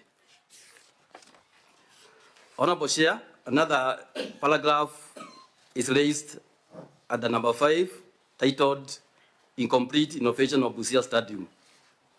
Honorable Chair, another issue is raised at the paragraph 6 on "Unexplained Reorganization of Busia Town." Honorable Chair, another issue, number 7, raised, titled "Abandoned Project." Description is on modern fitting room at Bunyala Fishermen Comparative Society. Honorable Chair, another issue was raised at the receiver of revenue report at the paragraph 7, and that issue is titled "Integrated Revenue at the Hospital Management System." The contract amount, sorry, was 59 million. Chair, on the hire of a dredger, we didn't get any evidence that any payment were made to the county government of Uasin Gishu. Then, Chair, on the procurement of Governor's Lodge. That matter had been reported during the year 2022-2023, and the Governor indicated, or management indicated that EACC took the document for investigation. Chair can confirm that we wrote to EACC and they confirmed to us that they took all the documents in relation to that matter. Chair, we are still monitoring that matter in the current audit for 2024-2025. So the matter is not yet cleared, even if we have not been given documents. We have confirmation from EACC that they took the document for investigations. Yeah, but I think, as you had said earlier, that matter, even though the EACC is investigating it, if the non-conformances you had raised have not been addressed, then it should not disappear from your report. Sure, that is noted. We are going to have it included in the current audit of 2024-2025. Yeah, so that we don't give the wrong impression that this committee has cleared a matter and yet it is still outstanding. Senator, I just get clarity from the auditor. How much money was involved in that governor's lounge? What was the figure involved? You can give us a few minutes, we can come, Chair. And Chair, when the auditor, EACC picks documents, why can't they just maybe do copies, certify them for the sake of having the documents back to the entity for the sake of auditing? How long would the EACC stay with the documents? Infinitesimally?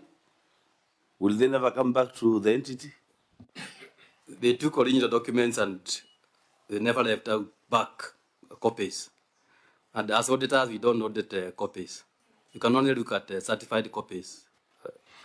No, I think we'll get into a conversation which we said we didn't want to get into. The amount involved in the governor's lounge was 29.9 million. It was in an audit report.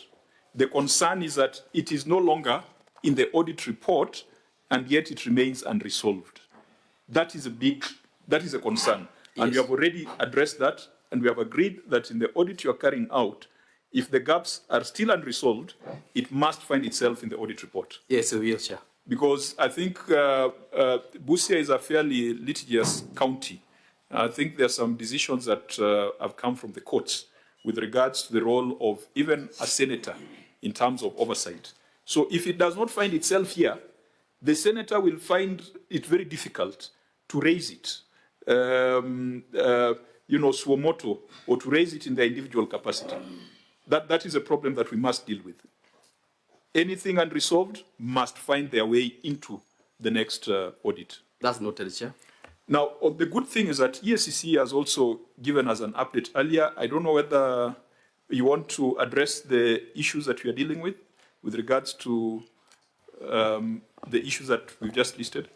Yes, Chair. I can address myself to one as we begin. On the issue of provision of documents, the Commission has always released documents to the OAG for audit upon request. In the event where we are holding original documents, all we would request for is to have copies of certified documents, and then we have always been ready to release original documents for purposes for audit. As regards the letter in discussion, Chair, the matters that were brought to our attention were picked up by EACC, and as I had earlier briefed this committee, several of them are actively under investigation at various stages, with some significantly progressing to conclusion, and maybe I can list them, Chair. Yeah, if it does not prejudice your proceedings. I would not go into much of the details, but fraudulent procurement leading to lack of medical supplies at the county hospital, consultancy services for the construction of the industrial park, pending bills, specifically in the Department of Trade and Investment, irregular disbursement of interest, the Governor's Lodge, and the Busia Stadium, Chair, are some of the matters that are actively under investigation by EACC. Okay. I think we're just trying to make sure that there's some continuity from where we were at the last meeting we had in Nairobi, and in between some conversations that have gone on with the OAG and the EACC. And of course, there have been some decisions that the courts have made, more or less somehow related to what we are doing here. So now, can we come to the main report and see how the auditor captured, because he has indicated that 90% of the requests from the senator are in this report. So let's see how that has been captured and how the county has addressed itself to it. Starting with the first section of the report, on the basis of qualified opinion, there were a number of issues of unsupported expenditure. Issue number one, Auditor General, what was the unsupported expenditure on and what was the amount? Thank you, Honorable Chair. The total amount was 16.5 million relating to domestic travel and subsistence. So when we made our recommendation, we relied on your written responses. And you might see that our recommendation is that you take administrative action on the officers who fail to provide the documents. However, upon examination of what you tendered as evidence, the Auditor General advises us that that expenditure is yet to be supported. The recommendation we made was on the basis that what you submitted in writing supported the expenditure. The Auditor General tells us that what you submitted in writing does not in any way support the expenditure of 16.5 million. And since today is not a day of audit, perhaps then we should just give directions. Governor, small things, 16.5 million, small money spent by your officers. The auditor comes, they can't explain it. You write a letter to Senate, it does not explain it. Why should we waste time on this? If expenditure was not supported at the time of audit and remains unsupported 10 months later, what business does Senate have?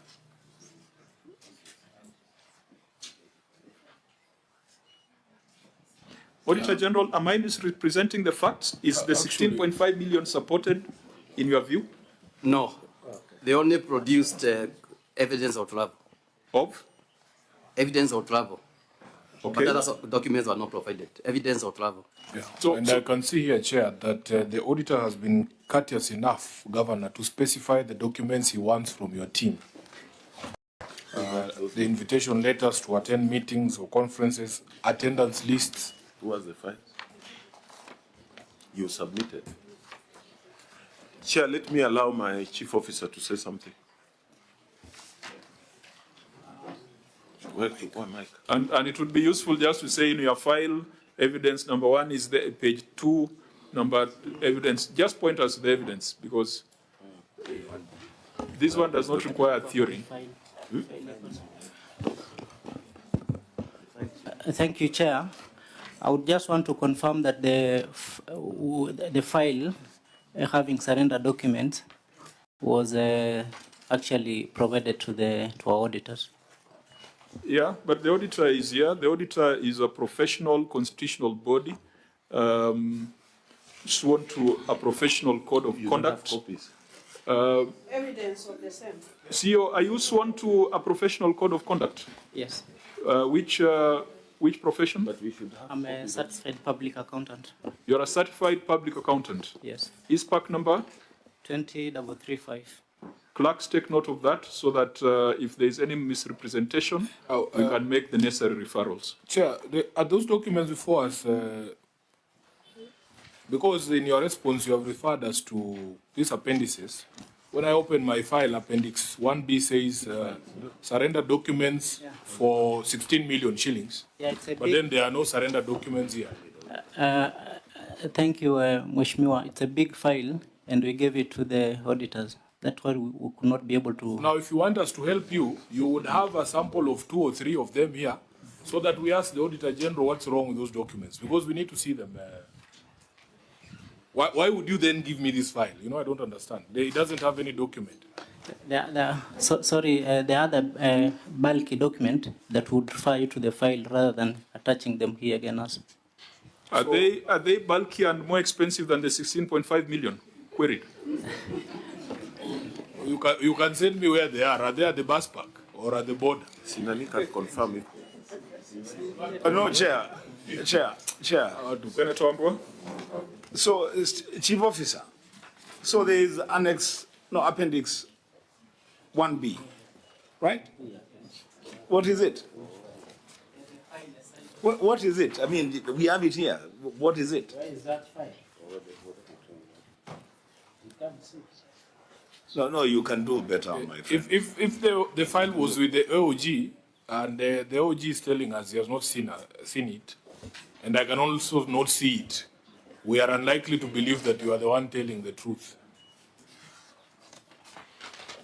Auditor General, you asked this question during audit. You issued a management letter. You issued a draft certificate before you issued your final certificate on 19th of December. Yes. Did the entity provide justification for this expenditure? They did not. Did they subsequently provide that justification? Partially. To what extent? They only supported evidence of travel, but we had indicated clearly what was missing those supporting. So can you point to what is missing, what the Auditor General is citing as missing in that big file that Senator Sifuna has?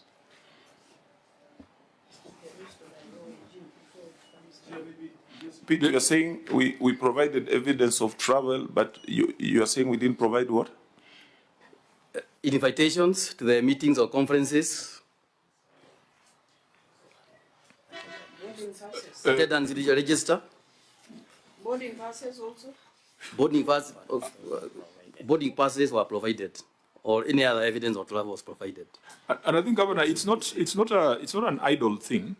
You have been in Parliament, I think, longer than most of us, and you know the practice. When there's travel, there's a very clear track, very clear documentary evidence, and would have expected that that's the discipline that would be there in the county, such that if you are to justify expenditure on travel, you just go to a staff file and don't cover them because they make you look bad. And by extension, you make me look bad because you know why. Governor? Chair, I agree, and that's why I've taken some action on some of them as recommended, and also just what I tend to think, that we need that discipline. Because a lot of times, I remember even when we appeared before the Senate, it was, documents were not provided, but now they have been provided. And the same issue Senator Sifuna is saying, it shouldn't be, because if the documents are required, they should be given. So was 16.5 million spent properly? That's the question. Can this committee therefore make a conclusion that the 16.5 million was spent properly?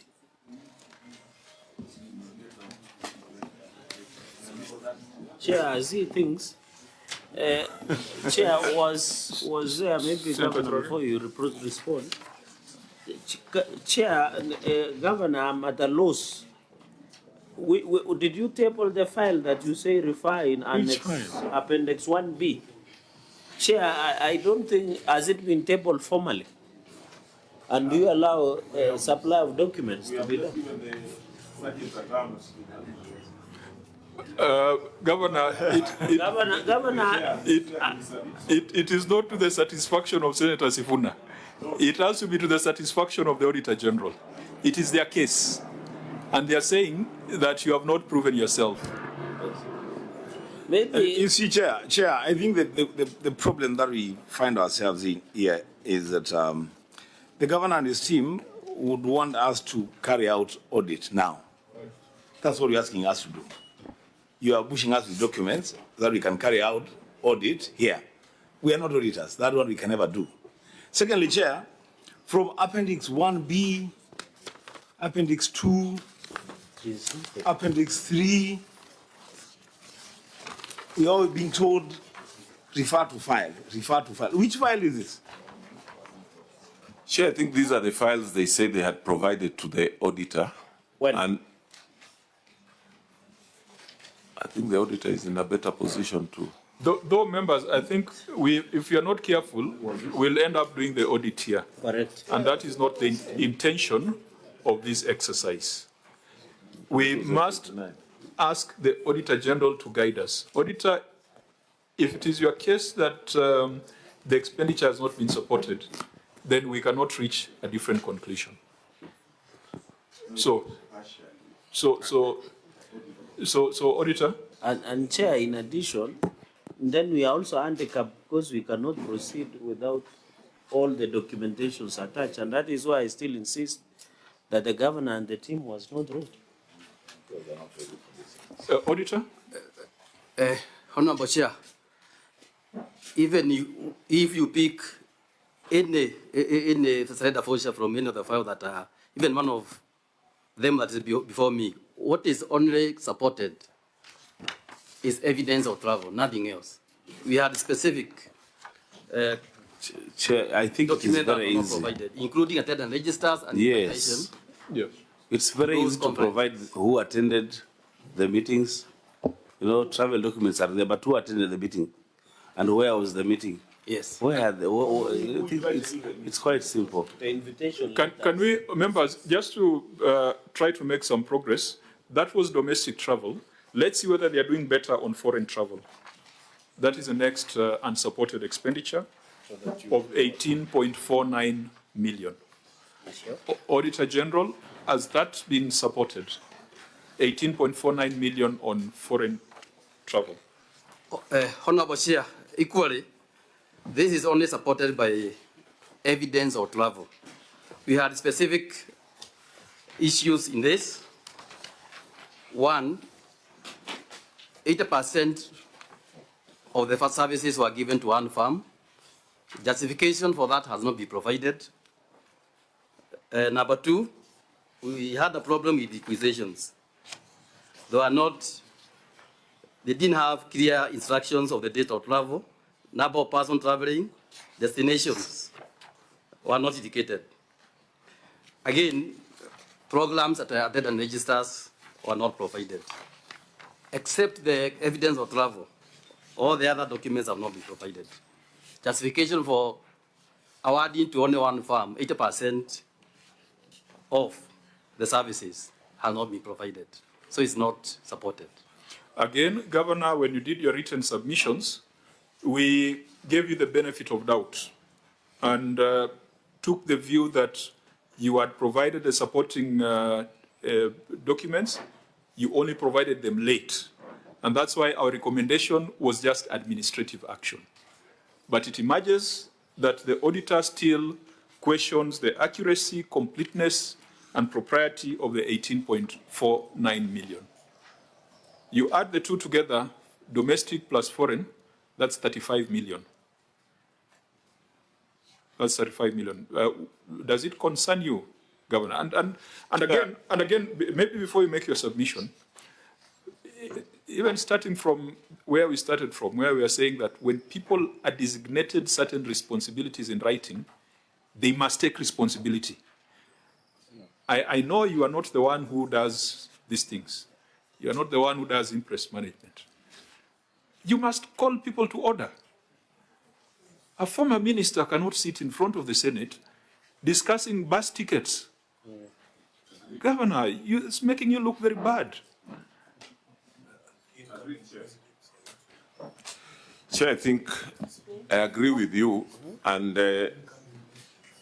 we had earlier had some very good recommendation in that I take action on some of these people, and I have already started taking action on some of these people.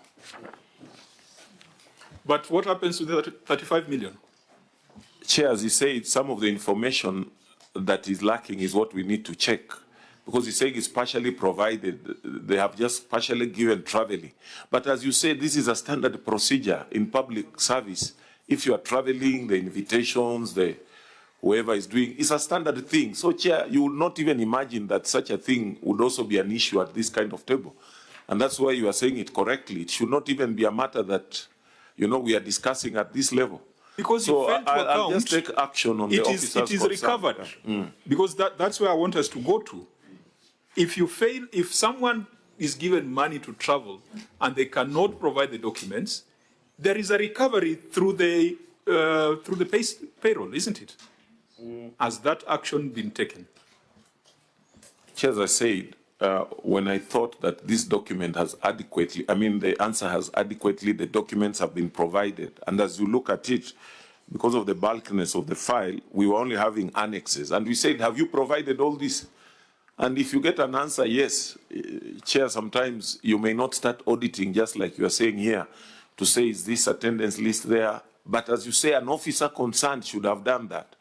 So allow me, Chair, to take some action on some Honorable of these members, officers. Governor says makosa imefanyika, but that is not sufficient to deal with the 35 million of an account. Wonder, Governor, you know we usually attend the entry and exit meetings. Not at. But if the impress were clear, it means the documents are there, but they are not provided to the auditor. And now the question that begs is why? The impress have been cleared, but these documents are there because the impress were cleared, but they're not provided. Maybe we really need explanation. Yes, proceed. I believe you're the one defined in PFM as a custodian of financial records. Yes, Chair. So you take responsibility on this matter. Yes, Chair. I just wanted to clarify that the first query was about the unsupported payment. And if you look at the list that was provided, mostly these were payment relating to domestic travel, but paid to suppliers. And then interest are paid to individual staff members. So there are two different, actually, matters. So when you travel, you're not given an imprest. You're given an imprest, then when you bring the documents, that imprest is claimed. The claim is done, and it's cleared. For imprest, you're given money in advance, and then when you come back, you surrender the documents. And so I'm saying, yes, when you came back from the travel, you gave the documents. That's why the imprest was cleared. Yes. So where are the documents? Why weren't they provided during the time of audit? That's what I'm saying. If you provided them later on. Yes, they were provided, but later. Yeah, why? You know, there is need for justification. Yes. The law talks about justification. Why did you provide them? Where are they? Chair, it's just that this document, when they're surrendered, they are first surrendered to the specific accounting officers for the departments. And then for the purpose of consolidating the report, they are normally forwarded to Treasury. And that's where the challenge we've been having. Other departments you'll find, probably out of 100, they have supported 80% of their interest, 20 are still pending. But when you consolidate them now, all, it's now Treasury that takes the responsibility of ensuring that what has not been surrendered is actually provided for. You have a fairly siloed structure, which is not working very well for you from that explanation. But it's up to you to ensure you have a staff establishment that is designed for efficiency. Just one thing, Chair. Are you recovering the interest with interest? For interest, if you look at the record that were provided, they had actually been surrendered in good time. On time? Yes, it's only that. But you have an outstanding 1 million plus. It's only that now providing those supporting documents to the auditor is what was. No. If there is a delay, you must recover interest with interest at 3%, and that is the law. So if you are not doing that, somebody will come for your head. Okay, that is so clear in the PFM that you don't need a reminder. But you are the one who, if you are to send EACC after somebody, it will be after you. Chair. Senator Wambua? Governor, let me try to help. Maybe I seem to, I don't know. Chief Officer. So, you surrendered, assuming that it's you who've traveled, you surrendered the stamped passport. Exit and entry back, right? And the data, okay. You surrendered the boarding passes, right? Now, what the auditor is asking is, if those documents for the imprest were surrendered, these are documents that you must have had before your passport was stamped and before you returned the boarding passes, invitation letters, attendance list, the people that went. I mean, and the question is, why would you give those documents to the auditor late? Why would be, what would be the problem of you giving the documents at the time of audit so that we don't have this audit issue here? What's the problem?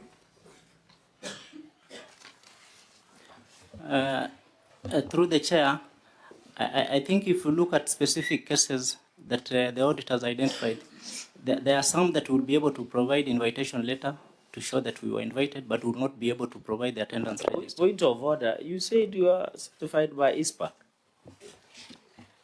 Did you see management letter from the OAG? These things are captured, Bana. Why are you telling us stories, Ajaba? Honorable members, it is captured. We, Why are you misleading? Governor, I had looked forward to coming to Busia to discuss issues around fiscal responsibility, the challenges, policy and statutory interventions that Senate can put in, not bookkeeping issues. Agreed. So we have only 1 hour to go. These bookkeeping issues, if your bookkeepers are not doing the right thing, they refund the money. If they can't refund the money, let EACC run after them. If you can't fire them, then we will send the right bodies to help with that. Because we can't come all the way from Nairobi, Excellency Governor, to discuss attendance schedules. Surely. Chair, if you allow me, agreed with what you have said, and even the comment you said about silos, because I had made an administrative directive that no officer should travel without permission from their supervisors, and even those other ones directly from the county secretary. And the whole idea was just exactly what you are saying. What is it? Where are you going? Are you representing us? Where is the reports? So that administrative directive I had already given, and as you are saying, we shouldn't be doing this kind of things that we are doing here. So I gave that directive, and I will even be going further myself to look that if there's any officer that is doing these kind of things, because that's what we were trying to cure. Don't just leave the station or get some permission or get some invitation and you leave without us knowing. And I think everybody got that letter, if I'm not mistaken. So that we should not end up with this kind of thing, Chair. Now, fast forward, issue number 3, 8.3 million, again, unsupported expenditure on hospitality, supplies and services. Auditor General, are you satisfied with this matter? Honorable Chair, equally, this one is partially supported. One, Honorable Chair, one query was on failure now to match now the particulars of local service orders with attendance registers. Number 2, opening and evaluation minutes were not provided. What the management has provided are the work plans and budgets, but how the services were procured in terms of tender opening and evaluation minutes, and explanation on the differences between attendance list and LSOs have not been provided or explained. Governor, you're a pharmacist. What's your prescription here?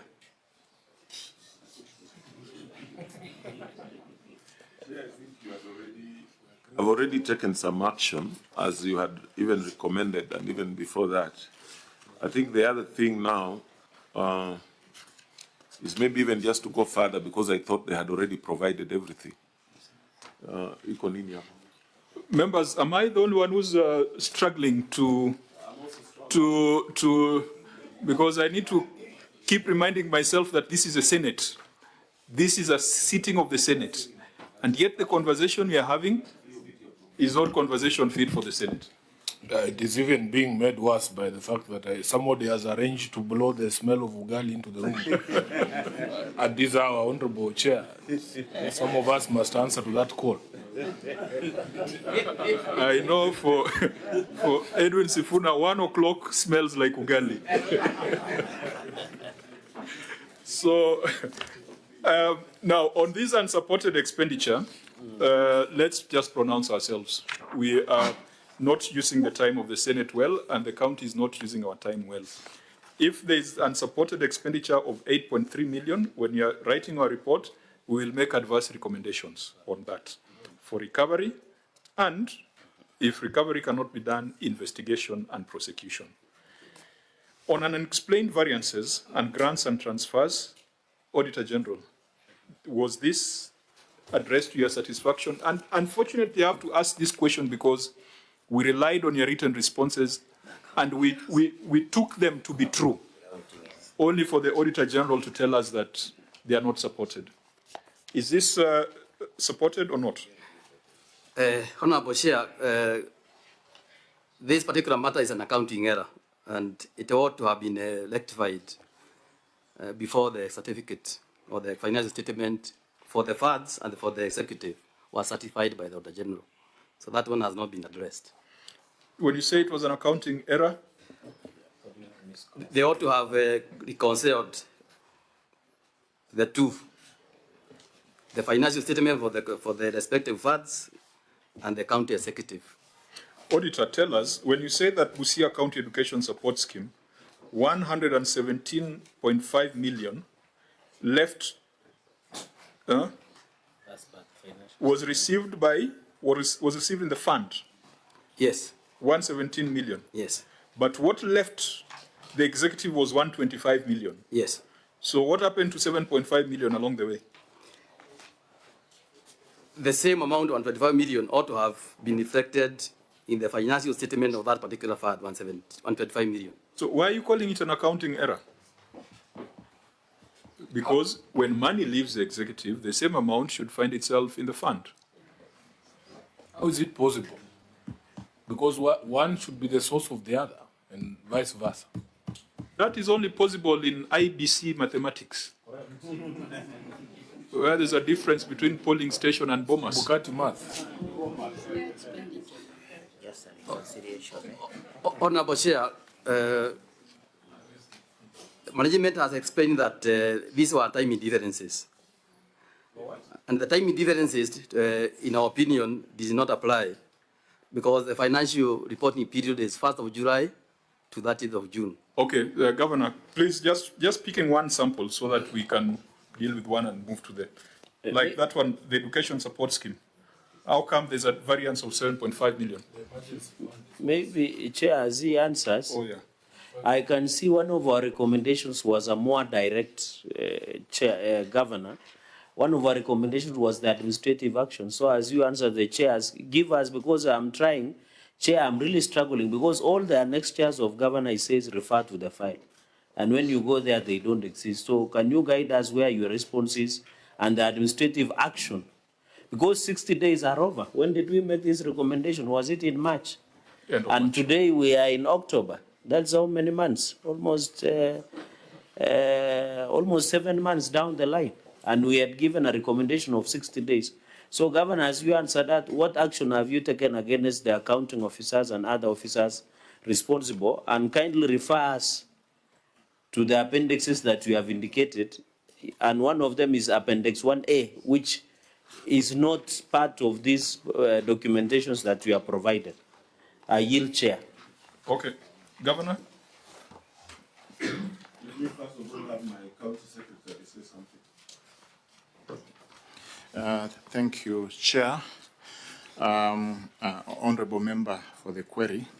The first problem we had, Honourable Chair, is that when your recommendations were sent to us, and we have explained in page 2 of the response, it was unfortunately sent to an email address that is no longer available to this administration. I took the responsibility to communicate directly to the committee chair. I pointed out to him in a letter, which we have attached, to say we have only received the notice of these recommendations upon being invited to Senate. Then I said, hey, we have not seen these recommendations. Then we checked, we found that it went to the wrong address. So that is when the committee clerk was able to send the recommendations to us, to the correct address. And that came on 19th of May, Honorable Chair. So immediately thereafter, on the issue of administrative action, where the governor was directly asked to do something, I wrote to the accounting officer and said, these are the recommendations. Because these officers fall under your domain, please take the necessary action. And we have displayed that letter on this file. Alex? And then, sorry, this is Appendix 1A. Honorable Chair. You are saying as this, you're telling us this email address info@busiacounty.go.ke is not your email address. Exactly, Honorable. So there's somebody running around with such an email address. That was available to the use of the former administration. We don't have access to that. Do you see the danger there, my brother? Yes, Honorable Member. What is the danger? I informed administratively the ICT department. No. Forget what you informed them. If the Senate can be deceived to believe this is an email address for the county government of Busia, what about the young people out there sending CVs and looking for information from your administration? I appreciate the danger that people may be deceived, people may be conned, Honorable Chair. Do you know where the former governor lives?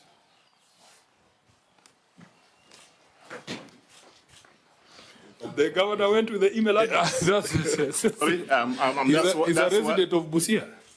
Honorable Chair, that's why I paused, because I don't know what to answer my colleague. No. Just administratively, yeah. I decided to do what it would help through ICT to see that email address is no longer in use, Honorable Chair. How long was it in use? How long was it in use? Honorable Chair, I may not know, because that fact just came to my notice when the letter could not reach us, and I inquired about it. Ndugu, this is a county asset. It doesn't belong to a person. Yeah. If it has ever been used as an email official communication channel for the county, you must recover it. Yes, Honorable Chair, that's why I'm saying, because it's an address, it's an ICT matter, I drew it to the attention of the ICT department to follow up. County Secretary, when did you come to office? When were you appointed? About 1.5. I'm now about 1.5 old. So do you think it is the dereliction of duty to leave such a important, and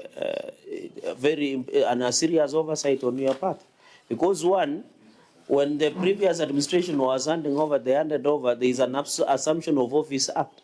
All the assets and liabilities was handed to your office. Don't you think it is dereliction of duty? Honorable Chair, I was not on duty when that happened, but when this matter came to my attention... The County Secretary, you and me know that government exists in perpetuity. So that one does not fly. It doesn't fly our faces, because the point is, you have taken over. Government is an institution. The fact that you are not there and then does not absolve you for 1.5 years you have been in office, and it is only after the Senate tried to send you the information on recommendations of county public accounts that you notice, you have said how many, you have been misled on many occasions by sending this email. And is there proof to show that through the chair, to show that you, apart from directing the ICT department, to show that this email has been compromised or they was not part of the handing over when the current governor, Daktari, took over? Yes. County Secretary, take a breath. Because I don't even know how you brought us into this discussion on email. Correct. You know, sometimes the less you say, the better. Because now we are going to end up distracted. So, can you reconfigure your response in a minute so that we can come back to these numbers? And Governor, while on it through chair with the indulgence, so it means we are not anywhere with what we should be doing, because it is the position of your county secretary that since you did not get our recommendations in time, it means you didn't effect our recommendations. Then it means, Chair, our meeting is in futility, because Unless you tell us when did you receive these recommendations, because we made it in March. I responded the chair, In May. to the chair. So we are in October. How many months down the line? May to October will be about 5 months. So in 60 days. 60 days is how many months? So, Through so the- you can see your defense is not holding water. You are clutching on a drowning straw. Now, Yeah, if you allow let me, Senator Mwenda Gatai, could you give us a way forward? The way forward here. Yeah, can I clarify? Just a minute, because we are getting into, and Senator Cherargei is very good at it. I can allow him to take you there. And you'll not be able to, I'm trying to get you out of there. You know, Senator Gatai. Chair, my good friend and governor is not prepared for this exercise. I think there's a team around the governor. I think he has given a lot of trust on the team. Right? I think the county secretary, the CC and so forth and everybody else, I think you are not actually helping the governor, you know? And you know the buck will stop at your door, Your Excellency. So I think, Chair, along this line, I think then we are not into anything. We are not into anything. I think we are waiting for your guidance to see whether we can either terminate the process and maybe get the governor prepared for this matter. Okay, fine. Let's try and do what we must do so that the governor can also see what he has to do. Does it mean that, so quickly, just ticking, because we must deal with pending bills and one or two other things. Auditor General, payments charged to other grants and transfers, is there any shadow of doubt on that? No. That one is okay? It is not. That one is not okay. So funds were irregularly misallocated. So that one has not been so that's a total of 107 million since we started this conversation on unsupported expenditure. 107 million. Ownership documents and number plates for tractors? That one has been addressed. That's been addressed. Staff paid outside IPPD? They have not been addressed. Governor, I think this we need to discuss. Your wage bill is at 39%, which is far above the 35%, but it is growing, and you have quite a huge amount of salary paid outside IPPD.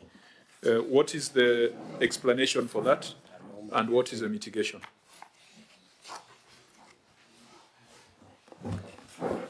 Through the chair, would like to clarify that there are certain staff members who are engaged and who are beyond the age of 60 years, and it has been a challenge for us to get the IPPD numbers. So, and they're earning 119 million. There are quite a number of them. I think that's an accumulated figure for the entire year. 119 million is expenditure for the year.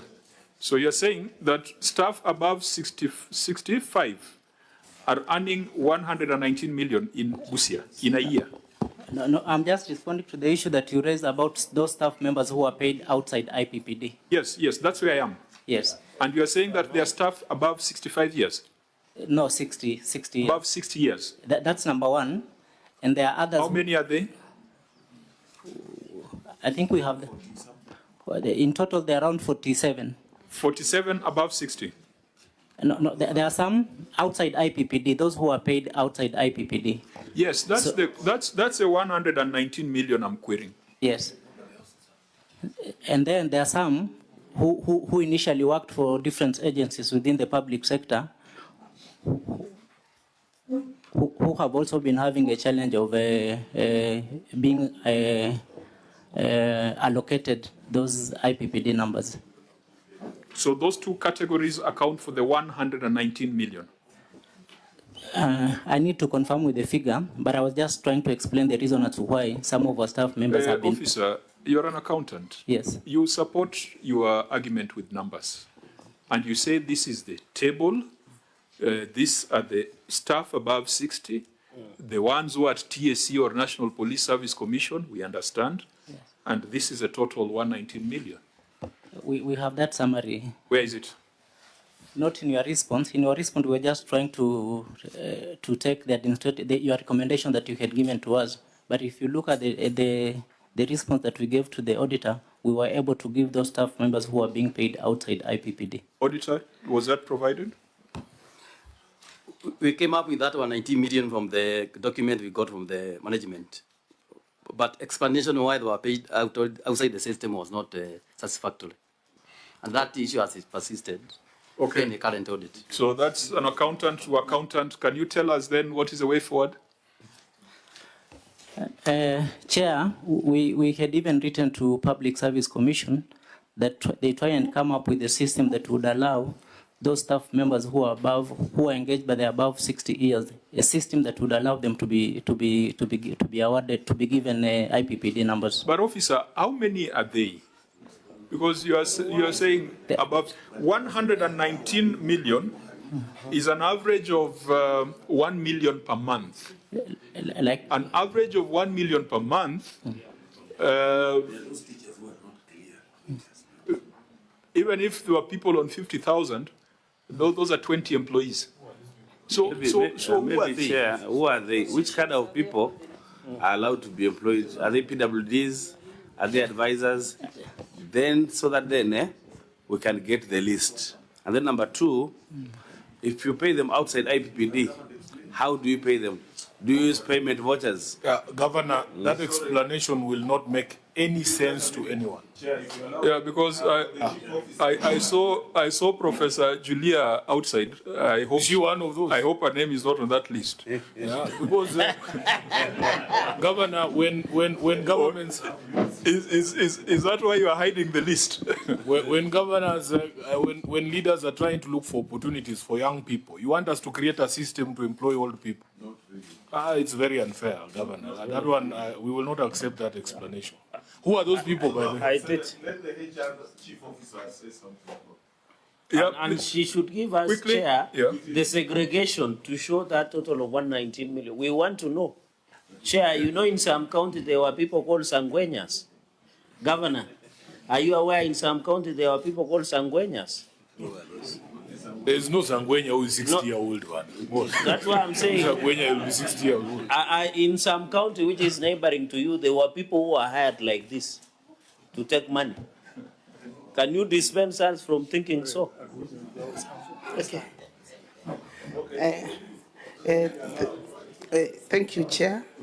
I might not be in a position to give the segregation at the moment, but we have already come up with a recruitment plan. The issue was recruitment, and then we have challenges getting the numbers from DPSM. But what I would wish to say is that we have worked on ensuring that the staff have numbers. We have communicated on the staff. Chair, just for order, so that I don't spend a lot of time. Just for order. Senator Mwaruma? We only have... You know, order, officer. Senator Mwaruma, please. What we're talking about is futuristic. These are future plans. Yes. But already there's a query here. At the moment... which you need to mitigate. Number one, who are these people? How many are they? And how are you paying them? Are you paying them through payment vouchers? You know, that's what we want. And then now we say for the future, so that we try to mitigate. Thank you, Chairman. We are now having 47 people who still do not have IPPD numbers, and it's work in progress. Who are they? We have the list we can provide. What do which cadre? We are not asking for the names. What do those people? We are saying that the cadres, are they advisors? Yes, the cadres are one. We have directors who were recruited last year who still do not have the numbers, and a few contract staff.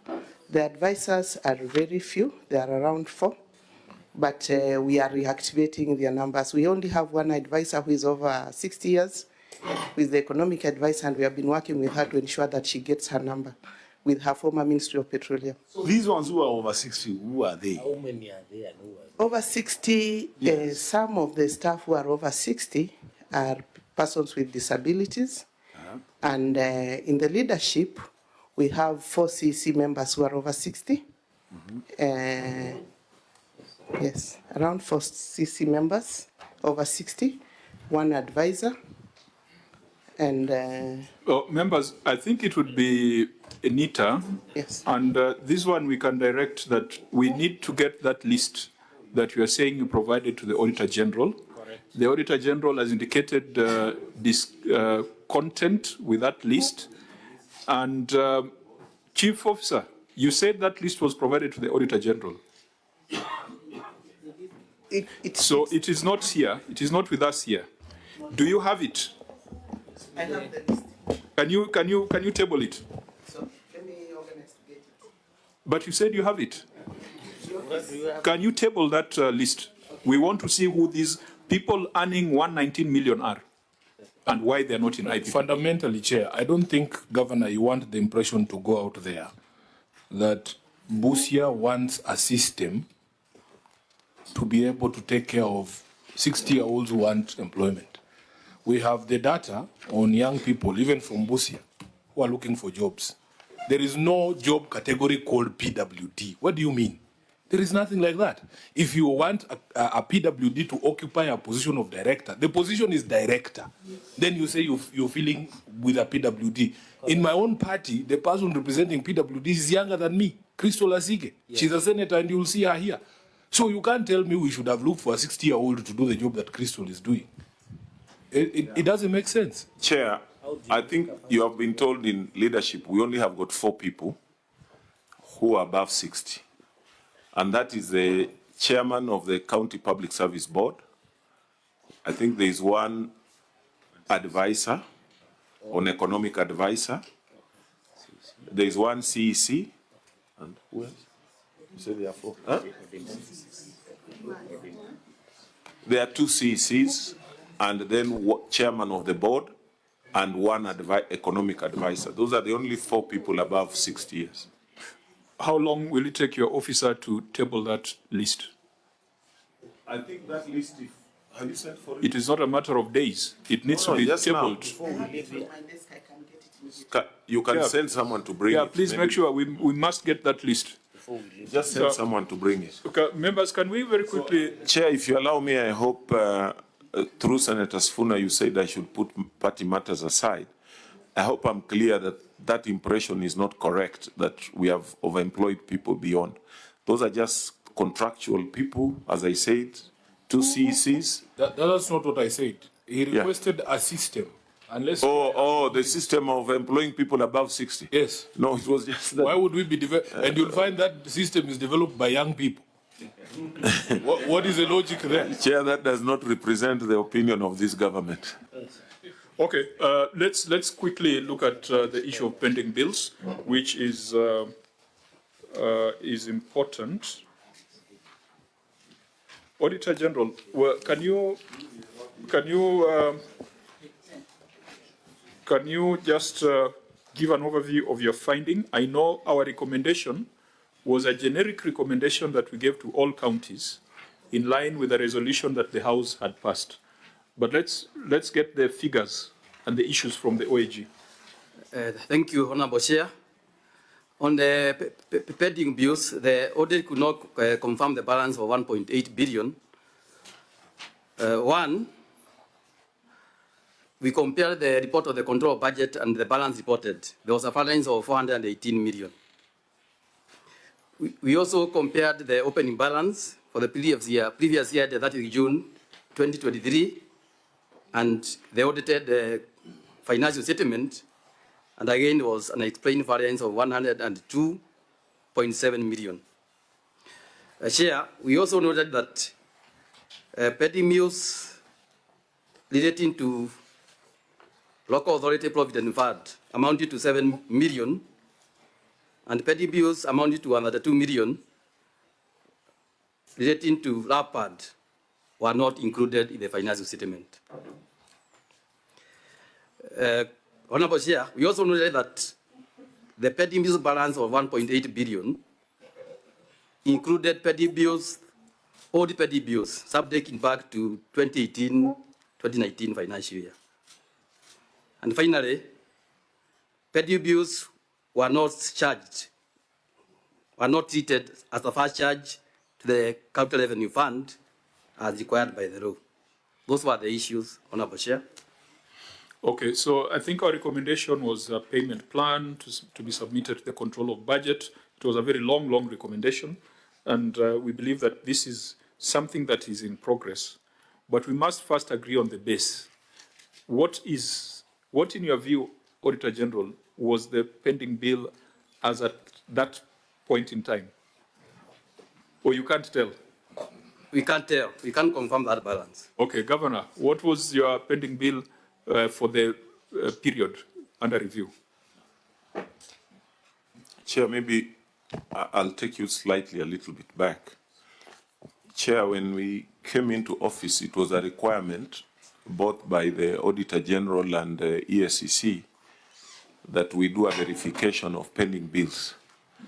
And we appointed a team, which we call the UCO report, and the former Auditor General, because he ran some firm, and we were allowed by the Office of the Auditor General to engage even private firms.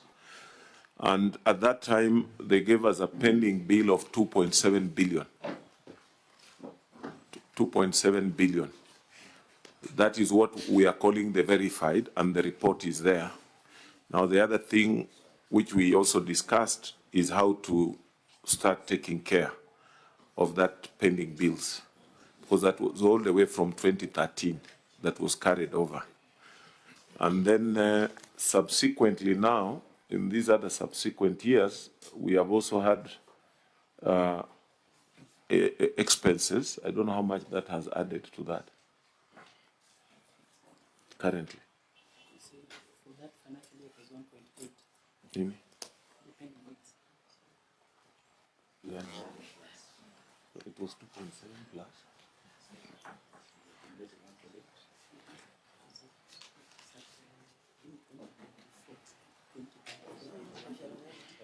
Just a minute, Chair, because there's a way we were doing it. I wanted to distinguish between what we were legally required to do when we were assuming office, that we needed to verify the pending bills. And that's the report I'm saying. For that one, it was 2.7 billion, and we have a report to that effect. Now, from that. But then now, what matters is what you reported. Yes. So what is the figure that you reported? Because you are within your rights to do all those things, even though the courts had a different view. At some point, there was a matter in Kitale where they emphasized the engagement of the Auditor General and the involvement of the internal audit function. But having gone through all those processes, what did you close the year as your valid pending bills? 1.8 billion. CEO, you know that 1.8 billion and 1.89 billion are two different figures. Okay, so what's Chair, let me allow the CEO to give the accurate figure. Yeah, because when you owe someone money, it cannot be approximate. It must be exact to the last cent.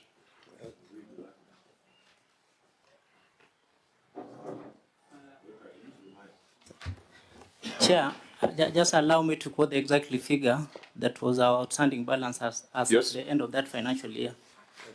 Our total outstanding balance was 1,838,000,000 1,838,807,345. That was our outstanding balance as at the end of 30th June 2024.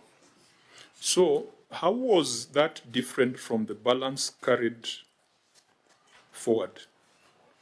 In this query, the auditor is saying that the balance brought forward and the balance carried forward were different. Because if you look at our financial statement, this was our closing balance. And it's the balance that is not supposed not to be carried over to financial. Where is 1.941 coming from? 1.941 billion. Chair, I remember in high school they said balance cannot be different from what is carried forward. Brought forward, carried forward, It has to be the same. should be the same. So the query is that variance. Where did that variance come from? It's a variance of 102 million. And in fact, Chair, The 1.9 was for the previous financial year. If you look at the query by the auditor, they are saying 1.9. They were trying to relate the current outstanding pending bills against the previous year's outstanding bills to see whether there was an increase. Good thing the auditor is here. Auditor, can you tell us why did you query the two balances? and also, Chair, in addition, because under the COB here is saying the county said 1.8 billion, but when the COB reviewed the report of implementation of 2020, it was 1.4. So it came to variance of 418 million. So why this variance of 102 million and 418 million? Thank you, Chair. Okay. We compare the balance reflected in the audited financial statement for the year ended 30 June 2023. The amount was 1.9 billion, the closing balance. Then the county reflected an opening balance of 1.8 billion, hence a difference of 102 million. How does that opening balance is part of the movement during the year, so that now finally they arrived at a closing balance of 1.8 billion. So the opening balance is very critical. There was a difference between the balance as audited the previous year and the opening balance as reflected in the So audited ni kama kufunga duka usiku, kesho yake asubuhi unapata maziwa is not at the same level as the previous night. Yes. Yeah.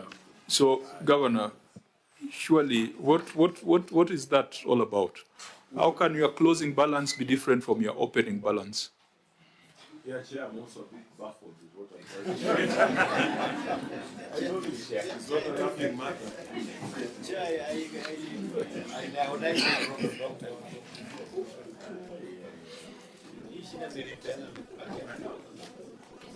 But surely, the team supporting the governor, you saw this finding in the management letter, in the interim report. Why do you want to expose yourselves to ridicule? I think we should bring all the CVs of the young accountants looking for work from Busia alone, Governor, so that those 60-year-olds can go home and allow the young people to do this math. Chair. I mean, Chair. Yes, the one that we gave to Senator Wambua?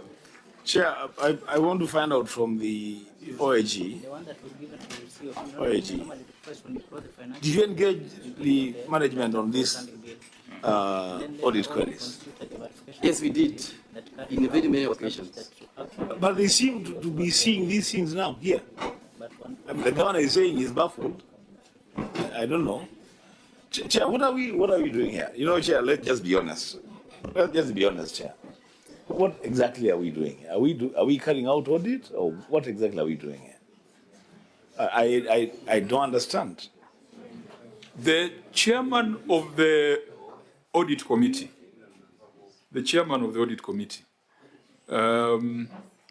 by your appearance and temperament, you must be a man of significant experience. I think I've seen your name and your profile in this report. What do you make of this? And how does the audit committee advise the executive to avoid these conversations at an apex national level? Governor, we are seeking some advice from the audit committee. Chair, audit committee. Thank you. What is your role in all this? Thank you. Thank you, Chairman. First of all, I'll say that we were appointed 1 year later. We were appointed in 2024. So we've been in office around 13 months or 14 months. But we have put the Director of Internal Audit in perspective, because we realized when we interrogated the financial statements, the quarterly financial statements, there were flaws, and so many things needed to be addressed. We also gave a report to the governor because structure-wise, I have the charter here. We report to the governor, and that is something you need to address in future. When we report to the governor, actually, it's sort of, I wish we could report somewhere like county assembly or something, but that's something to be addressed later by the legislators. But we have been concerned about the county's financial transactions. We have about 3 reports we have made. In fact, I was happy that the Auditor General used some of our reports to be able to come out with what we have here. Because we need a county that is accountable, a county that is transparent. There is a point you have raised about revenue collection, which we have addressed in a different report. And what you said is correct. We need to have a Department of Revenue. In fact, to some cases we thought that the revenue collections were lower than the local authority collections. And the fact that CRA have come out with a figure of 2 billion, and we are only doing 300 and something million, speaks to the fact that we need a structural adjustment in revenue collection. And you have come out with a very good point that the receiver of revenue should not be the accounting officer. Actually, that's something that should be addressed. And we need to be very keen about Public Finance Act, to go by it. I know what we have gone through is a bit embarrassing, even to me as a professional, because I'm in the private sector.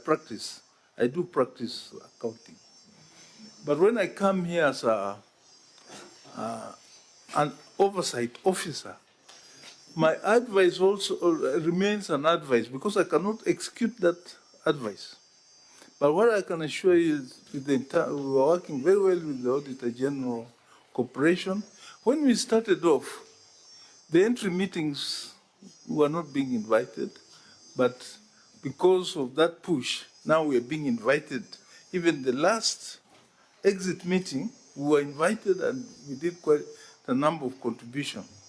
And when we received this report 23-24, we called the chief officer. The governor accepted us to interact with the chief officers, and we highlighted the danger of Senate recommendations.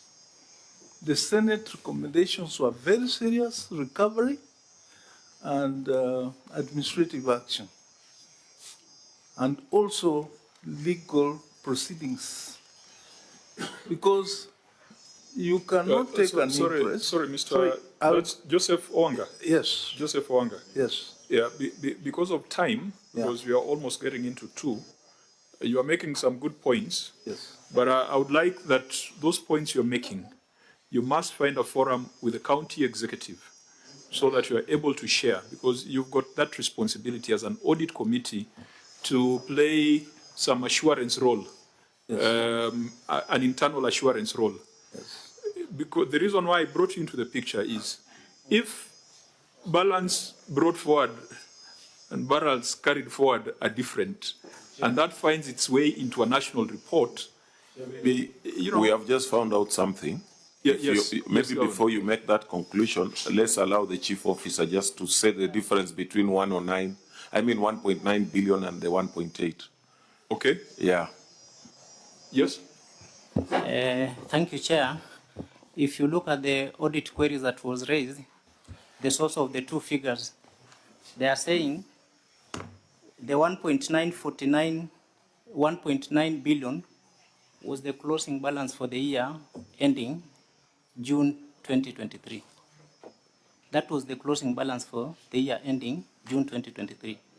And then the 1.8 that we are talking about is for the financial year ending June 2024. So those are 2 closing So in the figures. financial statements, you can demonstrate that the opening balance was 1.9. Yes, the opening balance. Are they here? Because you've got an annexure. I think the auditor referred to a note. Just show us that note, then we can move on, because we might ridicule you over something that is not necessary. In fact, I'm just going by their statement. Further note 17.2 to the financial statement reflecting pending accounts payable balance brought forward of 1.838, while previous years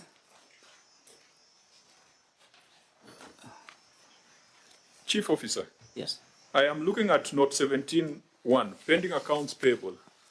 The opening balance, the balance brought forward is 1.83 billion. For which year? This for 2023-2024. Do you have a different set of financial statements? The auditor says you closed the other year at 1.9. Here it shows you opened at 1.838. I think the only thing you need to do, Governor, to demonstrate that is to show us financial statements with similar figures for closing and opening balances for the previous and subsequent years. CEO, if you don't have that... Do you have your financial statement, my friend? How do you come to this meeting without a financial statement? Because you've done bullshit accounting here. There is no addition to the year. The opening balance is equal to the closing balance for the year, 0 on the 2 columns for additions. That is not how you do financial statements. So I agree with the Auditor General. This, first of all, there is a professional failure, professional negligence, gross professional negligence when it comes to it. Someone show, Governor, you need to have a view of this page. It is indeed true that the opening balance was 1.8 billion. And the closing balance was 1.8 billion because there was 0 on additions. The auditor is not idle. So, Chair. Vice Chair, Senator Mwarumo. Yeah, also the second limb of that query, Chair, indicates that the records held by Kenya Power Company Limited and LAP Fund indicate that the executive owes the two entities 7.0 million and 132 million, which were not disclosed as pending bills. The question would be, number one, why? Number two, LAP Fund has to do with the retirement benefits for the employees. Why aren't they paying it? When will it be paid? And how do you disaggregate it? When was it, when did it start accumulating? Is it historical or it is current? We need that disaggregation. Yeah. Okay, so yeah, we go to that next limb. On this one, on balances brought forward and carried forward, I think, Chief Officer, I personally can see what it was more of a mistake in terms of entry, but then it cannot be, you see, it can't be a mistake really, because the movement for the year needs to be captured in the financial statement. You can explain this in a different way, but not in the manner in which you are trying to explain it.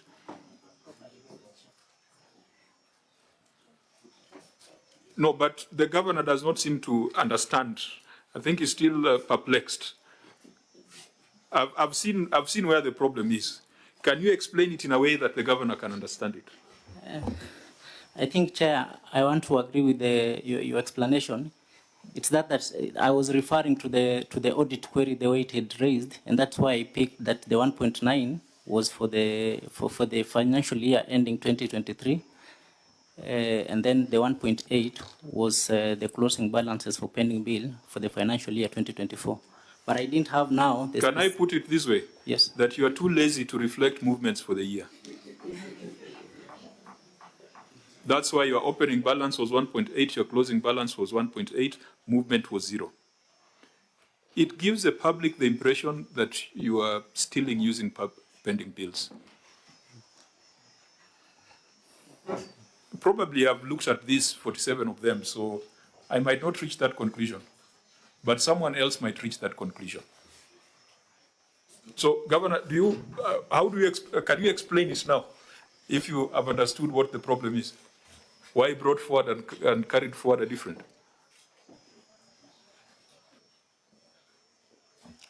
Chair, I don't know whether I'm still competent because there's something I was still trying to check running through my mind so that then I can refocus in terms of the movements, the way you are saying.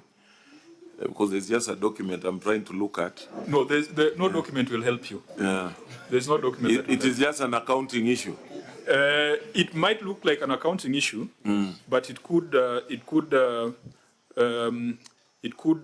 be a pointer to serious problems. Yes. Serious problems when it comes to management of your you're saying there was of your zero liabilities. balance, zero movement.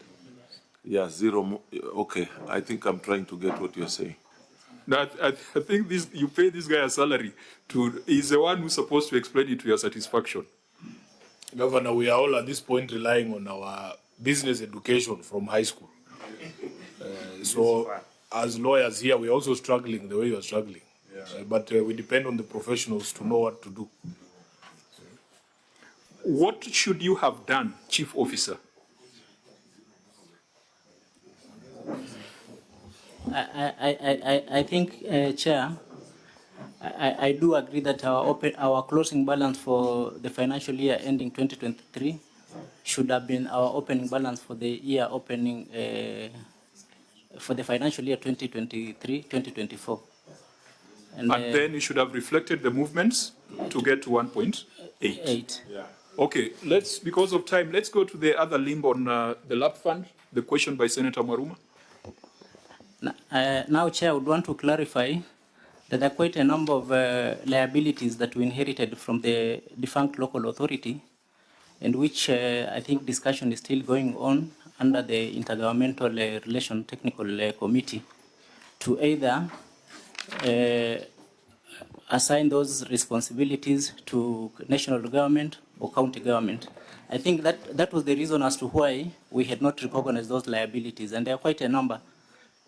The statutory reduction, some tax liabilities, and other liabilities. So we are still waiting for direction from the consultation that are still going on under the Intergovernmental Relation Technical Committee.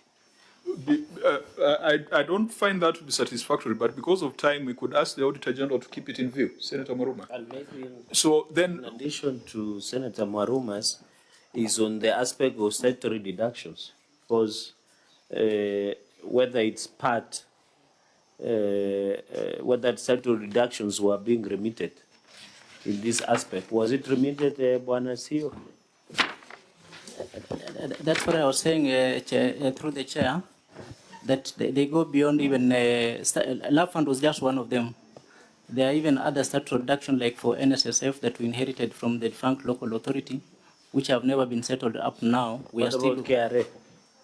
Tax liabilities here also. CEO, if we go through this schedule, there will be no current outstanding statutory deductions. They are there. Currently they are there. Because we can separate the historical, yes. But are there recurring statutory deductions that are sitting on your pending bills register? Yes. Okay, can you move forward and Governor tell us, out of the 1.8, assuming 1.8, going by that explanation, how much has been paid so far and what is the outstanding?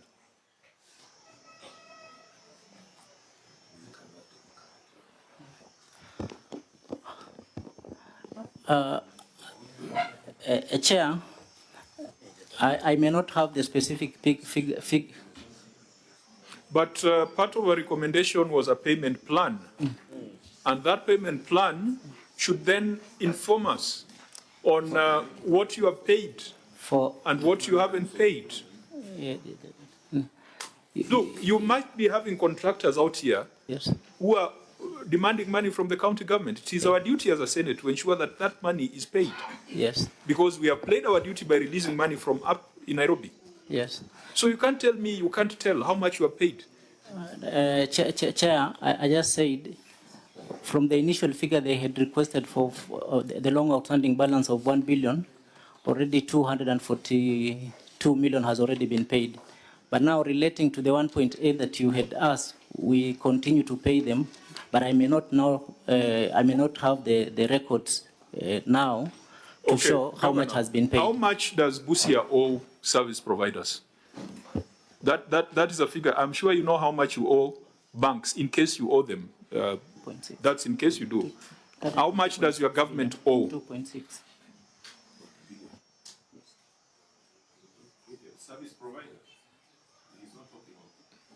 I'm talking about the entire pending bills. I mean, pending bills are for service providers and staff. The burden is 2.6. Yes. Share is around still 2.6 billion. So we moved from 1.8, now we have grown to 2.6. Yeah. And Chair, you know, it would have been helpful if you had that payment plan. Is it anywhere here, the payment plan that was given to the control of budget? Do you have a copy here? Percent of the budget. Through the chair, we have the repayment plan, which we can provide him probably if we are given around 30 No, minutes. but that was payment plan, how much that is was for a recommendation. capital expenditure, how much is for staff payables? How much is for capex? How much is for operations? Can you disaggregate like that? In the pending bills, are you able to disaggregate for capital expenditure for projects? Yes. And for operations? As we normally categorize them into two, the recurrent pending bills and then the development pending bills. How much goes to development? Development is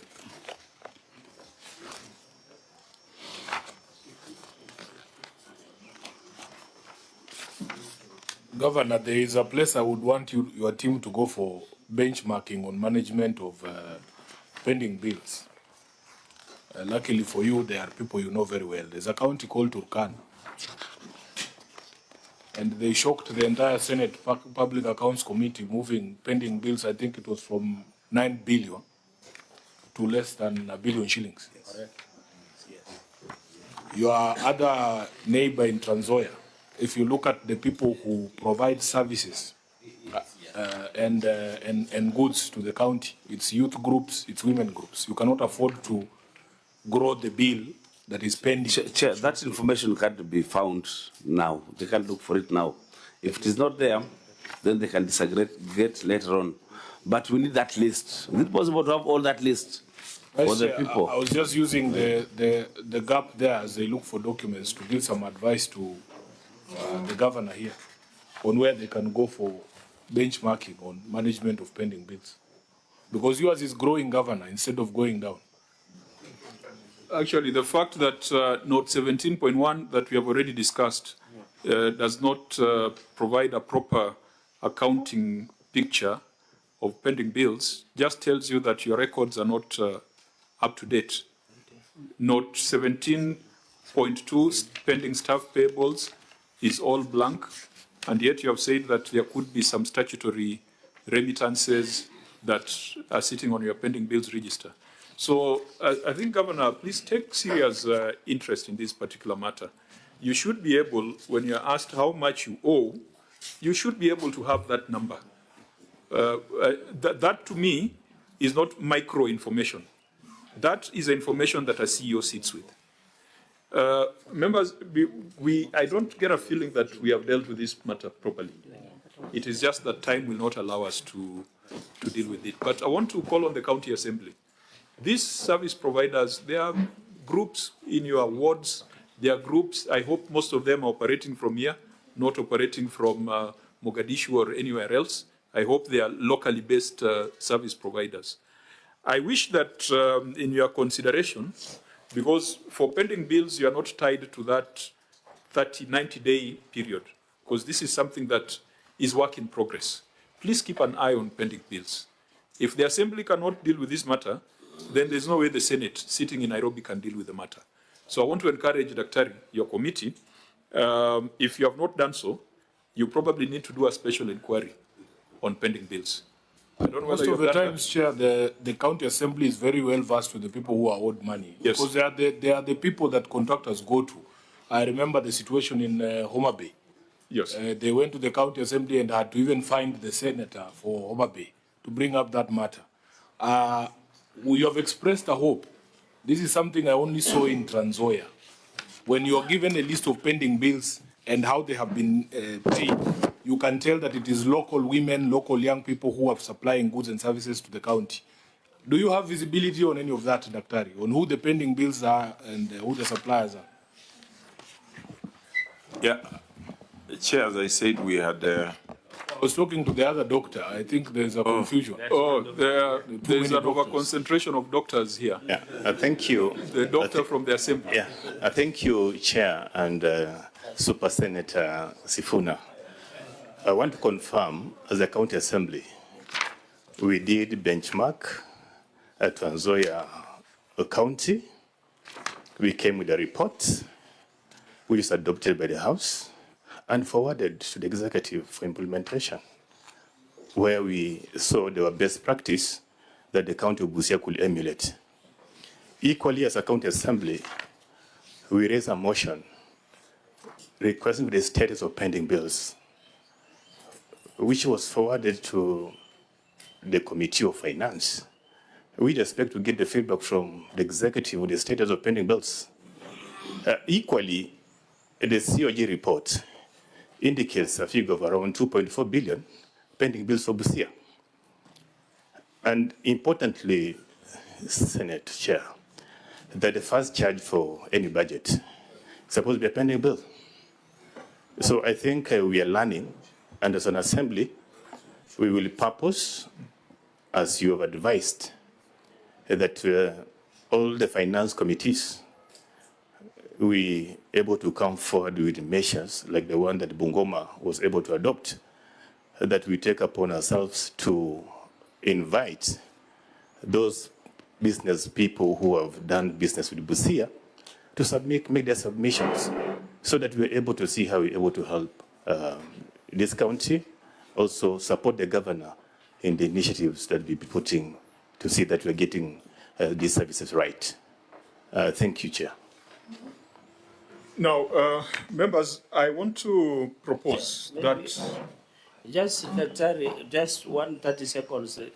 Can you share with us that report that you forwarded to the county executive, maybe with the indulgence of the chair?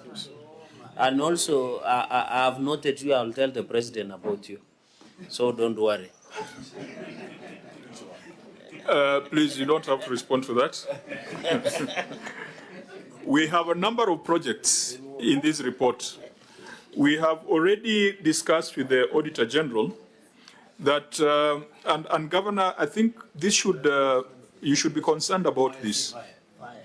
In this report, we have administration block at Onyunyur VTC, 1.7 million. 1.7 million, escalating all the way to the Senate. A county aggregation and industrial park, this one is big. This one, because we don't have time, it could be one of those sites we will visit on Thursday. So this we can do a site visit. Box culvert, Governor, box culvert. That we are supposed, the Senate is supposed to discuss a box culvert at Busiwapo Ward, surely. But it reached there because money was not spent lawfully. So you see, that's why I was asking the chair of Audit Committee. There are things that need not come to the Senate. We have not even had a conversation on whatever interventions you need the Senate to put in place. Now we are discussing box culverts. The next one is a placenta pit. A very, very important feature of a dispensary because it facilitates delivery. Yeah, it's, if you don't have a placenta pit, then even deliveries cannot be done there. Because otherwise they'd be throwing the placenta in the bush. Which is a serious problem. I was shocked because as we take our placenta to bury where you can show people, this is where I come from. Yeah, Busia is fairly cosmopolitan. Okay. Yes, so the practices might be different. 2.9 million for a placenta pit. Yes, at you go next, the DR Center at Sabia sub-county, 4.97 million. And we have told the Auditor General, when you see a contract at 4.97 million, 4.98, 4.889, that is a contract that has been tailor-made to beat the procurement regulations so that you can go direct. And you can see 3.2 is 4.979. There's another one which was 4. Just slightly before the 5 million. Auditor General, those are some of the things we need to look at. So, County Assembly, these projects, surely the Senate cannot be deliberating on box culverts and placenta pits and 4 million worth of projects. We are going to request that on the projects listed here, please also look at them, visit them. The Senate will visit the aggregation park. There was something to do with 100 million on parking areas at Busia municipality. The Senate might take an interest in visiting that. The trailer park, the refrigerated truck, this one, the EACC has the matter before them. The stadium, unfortunately, the stadium, the only thing cited is 4 million. 4.9 million. Another gymnastic for procurement purposes. And we have already discussed with the auditor that we need to get a bigger view.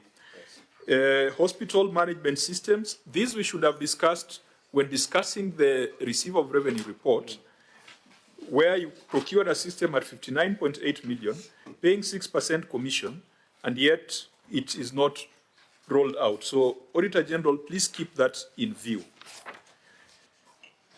I think there was something on abandoned project which we did not have a lot of information on. Bunyala Fishermen Cooperative Society. And I think this one we had discussed, and the auditor says that, Governor, your team has refused to give information on Bunyala Fishermen Cooperative Society. Why should this be treated as a secret?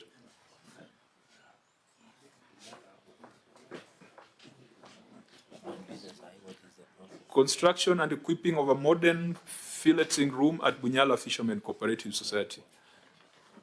I know Busia, like Homa Bay, our people are fishermen. Chair, I'm told it has been submitted. I don't know why they should not give a file. Has it been submitted, maybe through the chair, if the auditors have it? The Auditor General said that nothing was provided to them. Yes. Provided. Auditor General, if this becomes a black box in your current audit, let us know so that EACC can unravel it. But Chair, also, if it has been submitted, what has been submitted? What is the contract sum of this modern filleting room? Because then you have that information which you have submitted. You can give it to us now.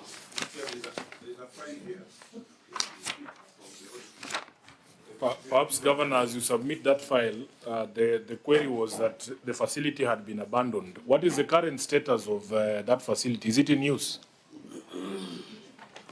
Chair, you know there was a backflow, but we can allow the chief officer who was there to say something. No, just now, like if we go there tomorrow, what is happening there? Yeah, can you say something? Yes, sir. There was a construction way back in 2014 of that project. And then there was some time back when there was a lake backflow. So it reclaimed some land. And part of I think it claimed several beach plots across Lake Victoria. Yeah, we have come across lake swallowing projects before. Yes, yes. So, yes, in Marsabit. So what is the current, if it's still submerged? In fact, I feel bad asking this question. We should just go there. Because now, that's why we are here in Busia. How can you not answer what is going on, Governor? You just say this is what is happening now. Yeah, it's still submerged. But Being submerged means it has disappeared in the water, or you can see something. You can see it. How much has been spent on that project? So how much? Have the documents all been submerged in the? No, the documents are here. But what are they doing there? How much? How much has been spent on the project? Chair, they're supposed to be the auditors. I want to assure the governor. If it has been submerged, we will talk to Kenya Navy to provide us submarine. We are willing to go under with Senator Sifuna to try and locate where that project is. Order. You are not a river lake Nilot, so you don't understand water. You will join us. Irregular procurement of consultancy services for Busia County Referral Hospital. This one reads like a fiction story, Governor. that you gave a consultancy at 4.98 million to advise you on whether the hospital should be level 5 when it was already a level 5. You know, this one is drama. Wait, Chair, I can see the Chief Officer for Health is just walking in. I don't know who gave him permission to go out. Is he the culprit? Because this one is. I don't know. This one is Ukora. This one is Ukora. This one. Because the issue of the placenta and this one, you know, he could. No, but this particular one of consultancy services to advise you on whether the institution should be level 5 when it is already level 5 via Gazette notice of 2021.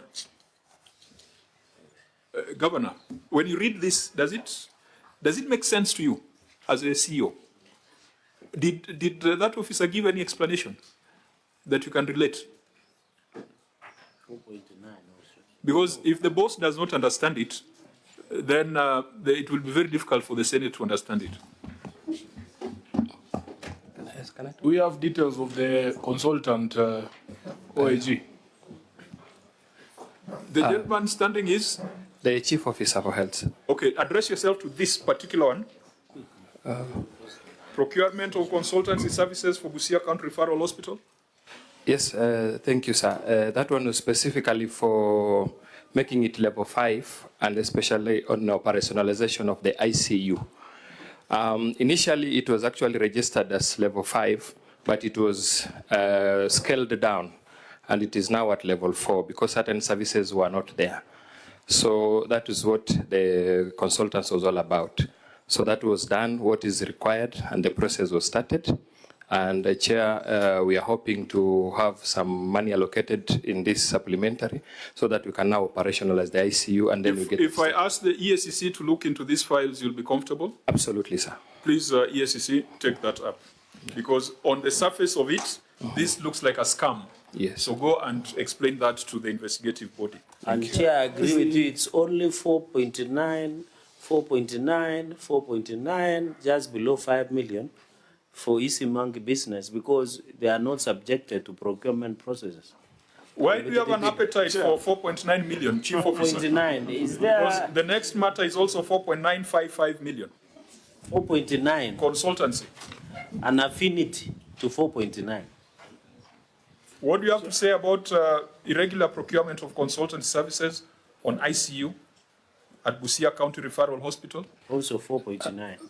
Yes, Chair, thank you. That was, the figure allocated was 5 million. Though what was captured was 4.9.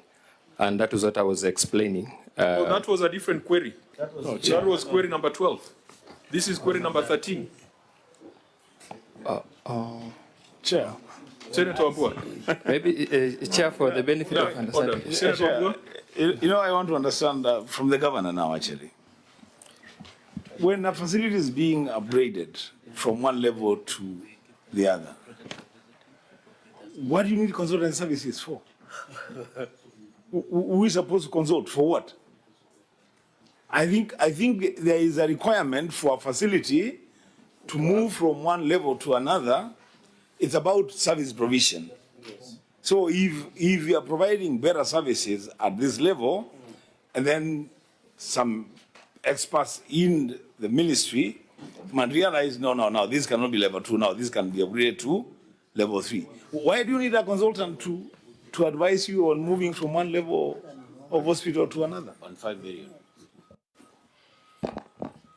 Chair, maybe what I need to explain a bit before I allow the Chief Officer to proceed. When we came in, we found that there was just an arbitrary registration in the county here saying that this is now facility level 4, this is level 5. It was just done arbitrarily.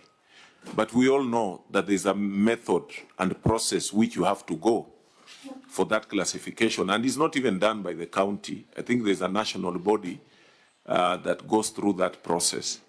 But when we had come in, that's what we found. And we were now having problems with affiliation, even with the donors and even with the national institutions because we had not been captured anywhere in the records. Some were level 3, some were just health centers, but in our records they were showing that. But anytime we needed some collaborative efforts in terms of the level of facilities, that data was not being captured.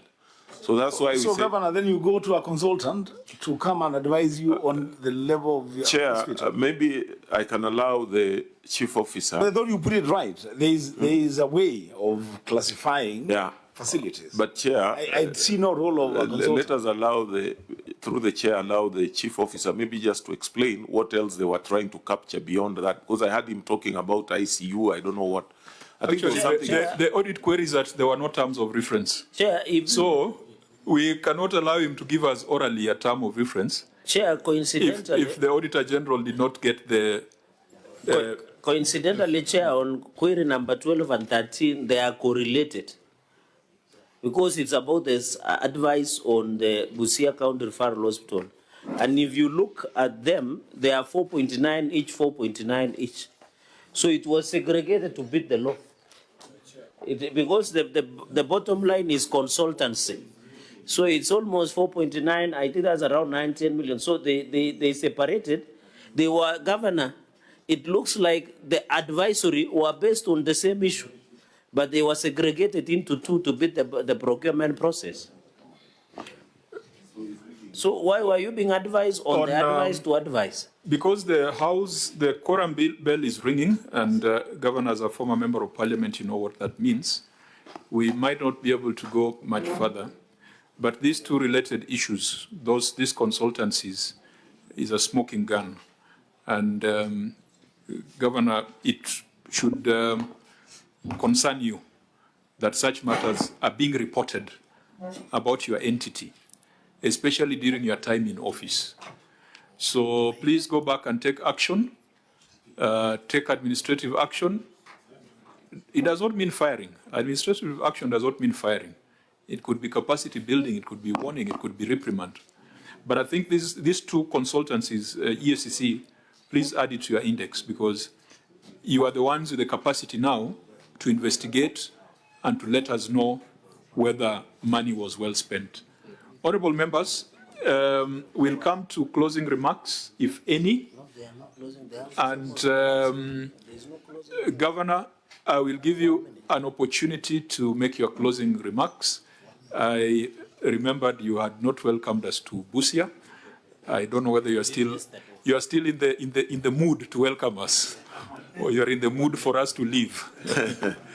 Chair, thank you so much. I think, as you said, when we started, I didn't get that opportunity. But yesterday, those we were with, both the leadership and those we interacted with later, we were able to welcome you. But especially now for PAC, I think these are historical moments, as somebody said. It will be registered for posterity that we had a meeting here in Busia to look into how best, the county government, holding the county government to account on behalf of the people of Busia and the people of Kenya, where the Senate plays its oversight role. So we'll just have to say we take it in a stride. We are in a very good mood because we have taken quite, the 2 hours have gone too fast. I thought it would be a long day, and as Chair, you had observed, I was a bit tired. But I think now I'm rejuvenated because it has highlighted quite a number of issues that some we have been talking about. I think the officers have now seen the importance of some of the issues that we have been saying. We have had the opportunity for the members of the PAC, of the Assembly, to also be able to see how best, to hold us to account, the way you have just said. Some things don't need to go all the way to the Senate. We should be dealing with policy issues, how to strengthen institutions. Those basic primary role oversight can be done by the county assembly, and I think that has come out very clearly. So where we have been pointed out by the Senate, as I have said, we take it in a stride that that's the oversight role, and we need to go back and look into what to do. I think also my people have seen the importance of documents, which is also something I've been having issues with. And Chair, I think maybe just because some of the documents, again, as usual, were submitted late, because I've already written to some of these officers on some of these issues we are raising. If you read through, you'll find that the issue was the governor should take some action on the officer or officers.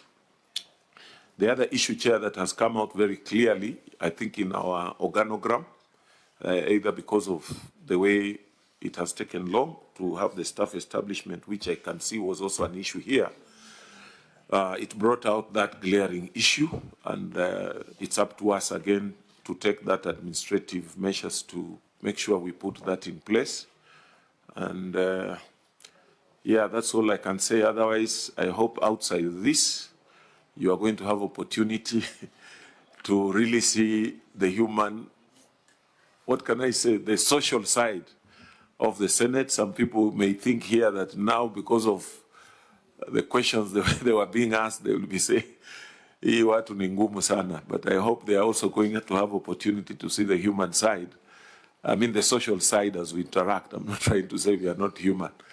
So I'm looking forward. I hope we'll have opportunity with some of my officers here and there to have some of those interactions so that they can be that emphasis. Otherwise, karibuni sana, sample Busia. We are also ready to take you across to Uganda.